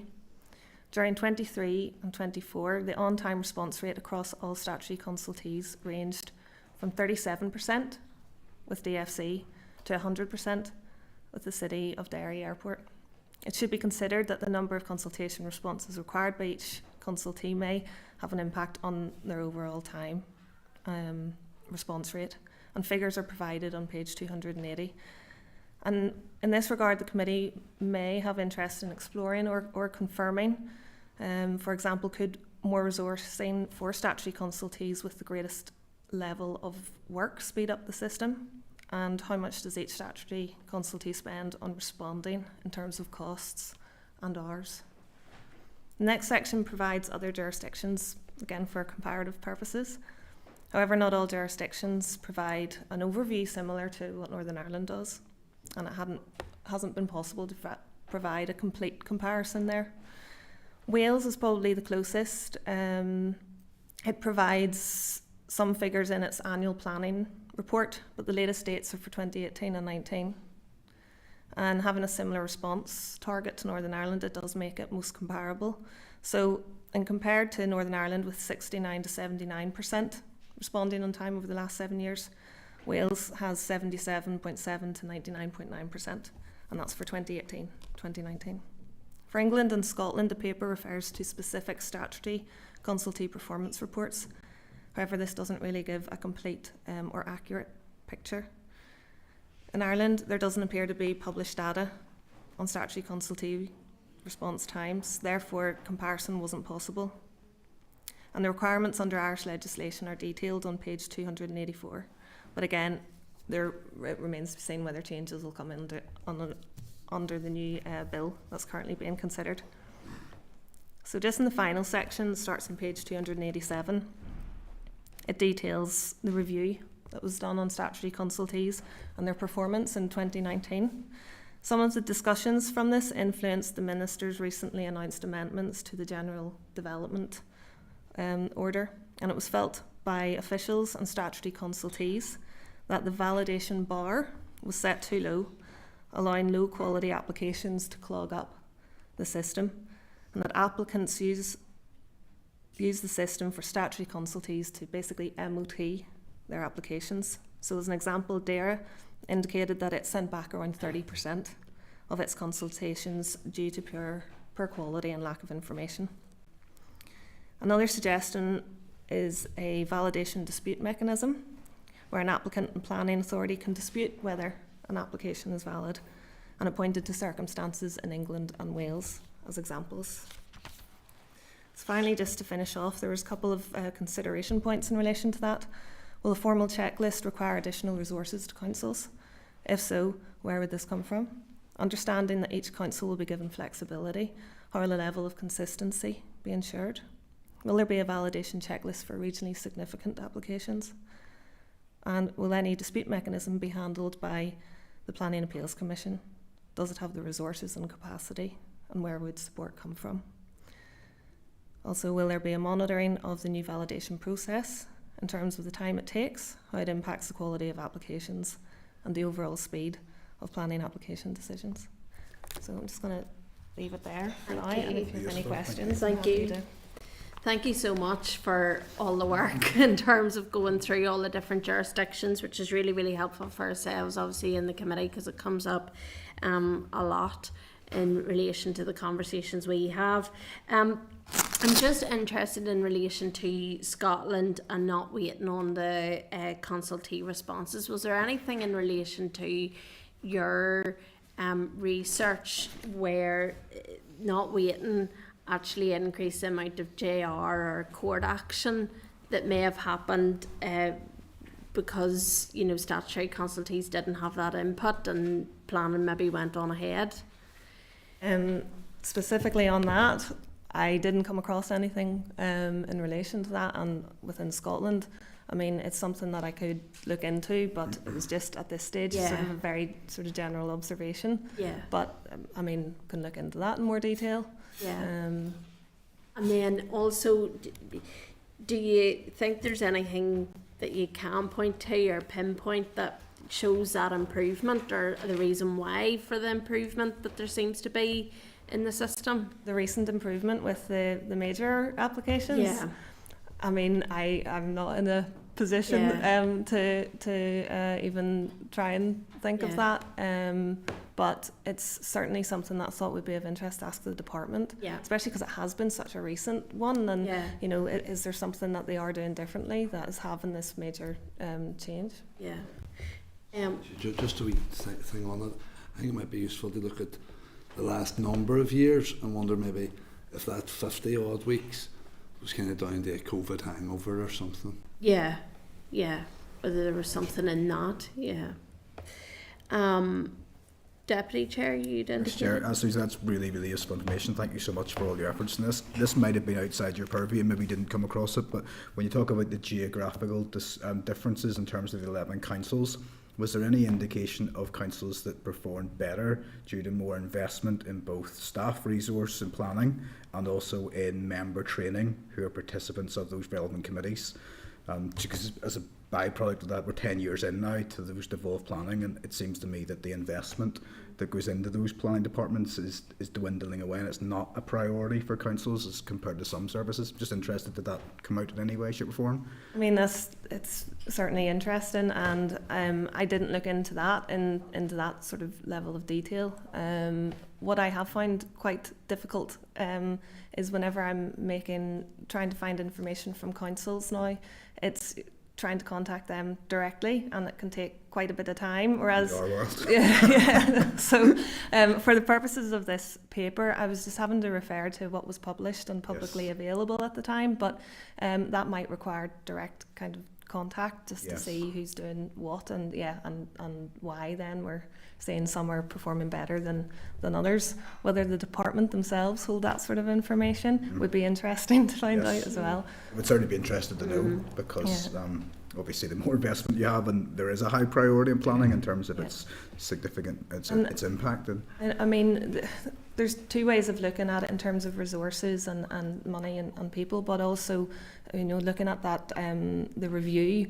There's this issue of the validation, you know, process and how long something is jumping backwards and forwards. Now, while the actual, you know, the time that they record doesn't maybe take that into consideration, I think that's an important aspect to have a look at, because I couldn't find any specific time frame for how long an application might, you know, bounce back and forwards between the validation. And while we're now looking at, you know, bringing the possible checklist in, there has to be some sort of benchmark there to see, you know, right, this is where we're at, and is this improving, and is it going to ultimately help the overall decision time.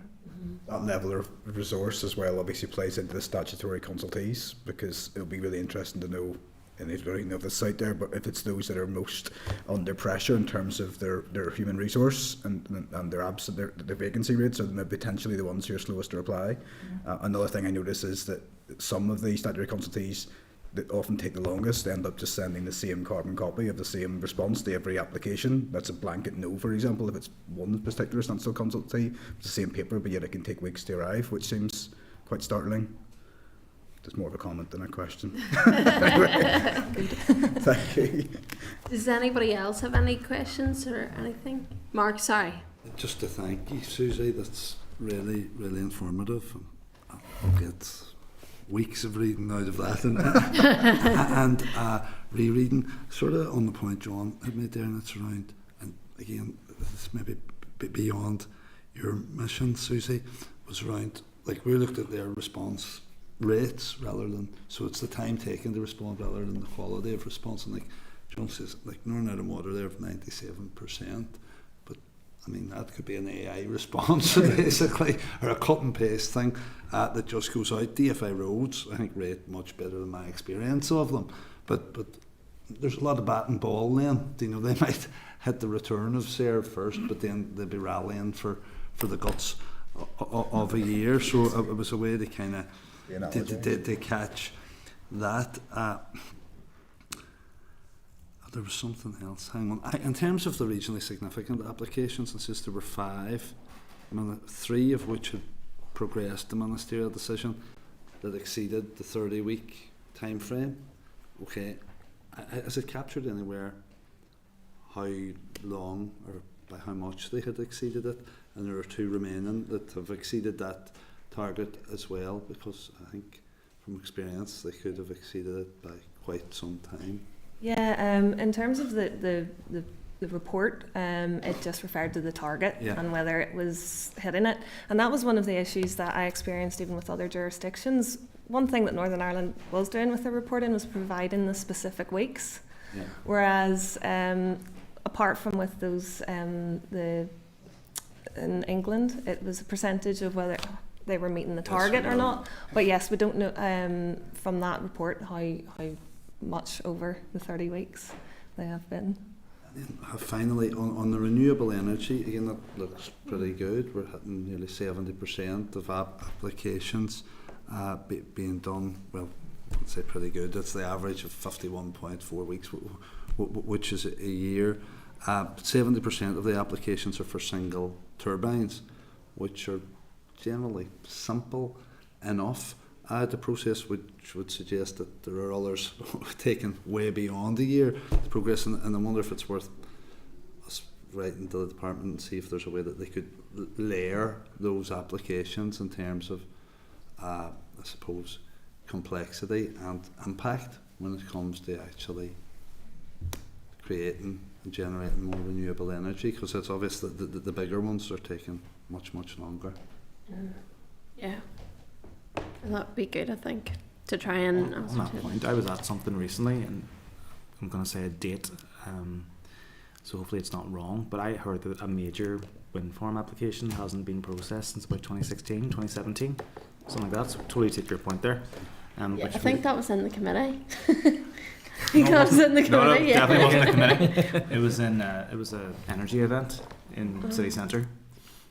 Yeah. I think Renewables NI had given us some information to do with that as well. A lot as well. Yeah. Stephen was there too. Yeah. That was one other aspect in terms of, you know, the processing. Once that starts, it wasn't really captured. So how long they've been sitting waiting before they're, you know, being then processed. It's once it's formally processed and validated, that's when you're capturing that. But there's a whole area in front of that there isn't any data on. Keith? Yeah, I'm just looking, Susan, thanks for this paper. There's a lot of information. I'm looking at page 280 in the packs, obviously the percentages of response times. Okay, so that graph we're looking at, you've indicated local 76%, majors 55, and regionally 70 to 27.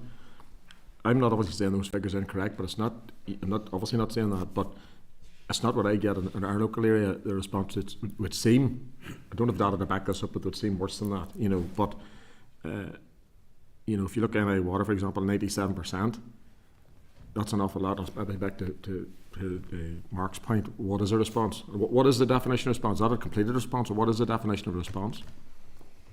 I mean, that's a very good point. There doesn't seem to be a definition of a response. So, I mean, from what I could see from the statistical reports, it's something that I could look into, you know, in more detail. But it is a snapshot of applications and look at the response. You'll see NI Water come back with this. I'm not picking NI Water. Then it goes back into the Raleigh effect, as Mark's new analogy. But it's right. That's still a response. Be good to try and find out. Because it's not I'm not taking away from your figures, but it's not my experience, and I'm using NI Water as an example because I've had loads and NIA. It goes on for years. Whereas HED they're the worst performing unless we don't. They have resource issues. Only a couple of people working for them, but it's a less scientific sort of response, or so. That's something they have to actually see, or generally will go out and look at before. And a considered response. No, absolutely, it's a valid point. Because I have to say, you know, even looking at it, you know, it was goodness, you know, what we were seeing is better than what you're hearing, you know, from certainly some of the evidence sessions. So it'd be good to try and tease out some of those. The definition of on-time response would be on-time completion rate. And, you know, there were differences there even when you look at what they classed as, you know, a statutory consultation. So that's what we're looking at with the consultee response times. It's a statutory consultation response that they have made. When you compare it to some of the cases in England and Scotland, which were the specific statutory respondees, it was non-statutory consultation responses as well, which could be, you know, a lot quicker, less contentious. And so it's making sure in relation to this, it is a statutory consultation response, but in terms of the quality and the time taken and whether that's, you know, been captured within the data that's collected. So I can only just present what was there in that published piece. I mean, it's worth delving further in with respects to the department and seeing if they hold that information. Absolutely. Members, have you anything else that you want to ask or add at this moment in time? No. Okay, yeah, thank you so much, because that's really informative for ourselves in terms of the committee, so I really appreciate your work on it, and for taking the time to go through everything as well. Thank you. Thank you. Thank you.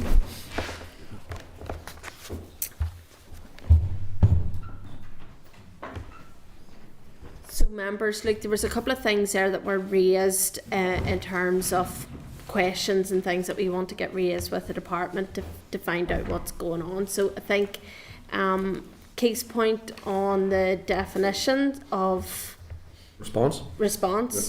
So it says statute. So I tried to click on that wee link, but that's been generated from the DFI 2024 Statutory Consultees Annual Performance Report. But I tried to click on that. What is that? Obviously, if we clicked on that, we could obviously find that. But it's whenever it says statute constantly on-time response, it's on-time completion. Forget about a response. It's here's what we're saying, yes or no. Yeah. That's a completion to the consultation. Yeah, yeah. No, we'll get happy enough with that point. Yeah, and then there were Susie did outline some questions at the end of the presentation as well, which are also in there, and I think they would be useful questions to also try and scope out as well. Mark, did you want? Maybe on the renewables one. Yes. As well, like I said, that The bigger could applications. could mask. Yes. A problem. You know? Yes. So it was specifically about that layering of the applications that are going into the system. So you were saying about there's smaller applications there that are masking the time scales, and we have bigger applications that are in that are taking long, like the 2016 example. Pretty wide range, and you could have a single turbine, or you could have a wind farm. Yeah. You know, for them all to be thrown in together. Sorry, Chair. I think some of the questions at the end relate to the checklist, and I think the committee might have asked some of them before actually as well. So we'll get that correspondence dug out and circulated again as well. Yeah.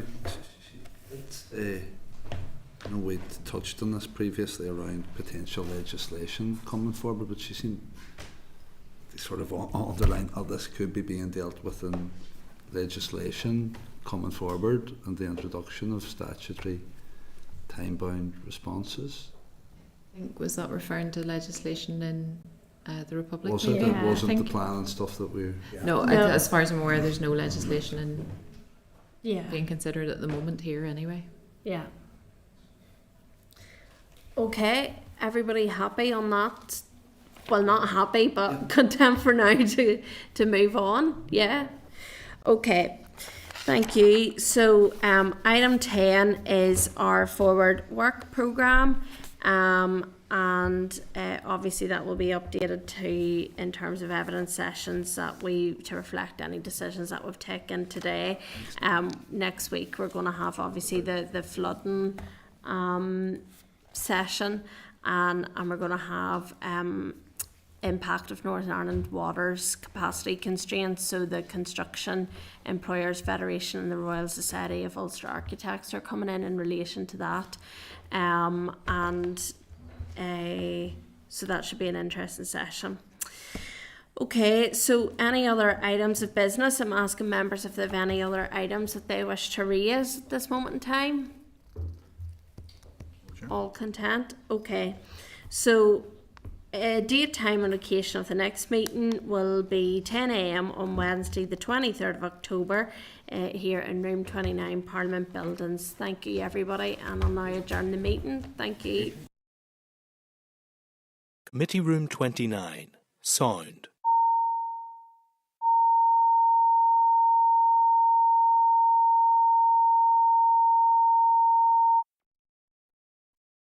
Committee room 29. Sound.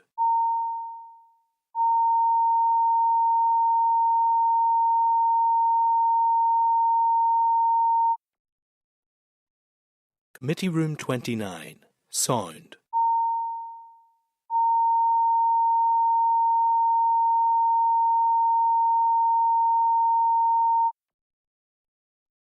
Committee room 29. Sound.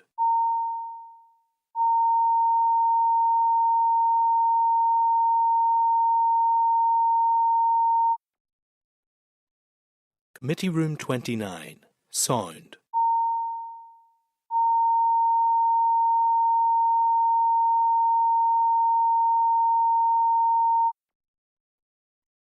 Committee room 29. Sound.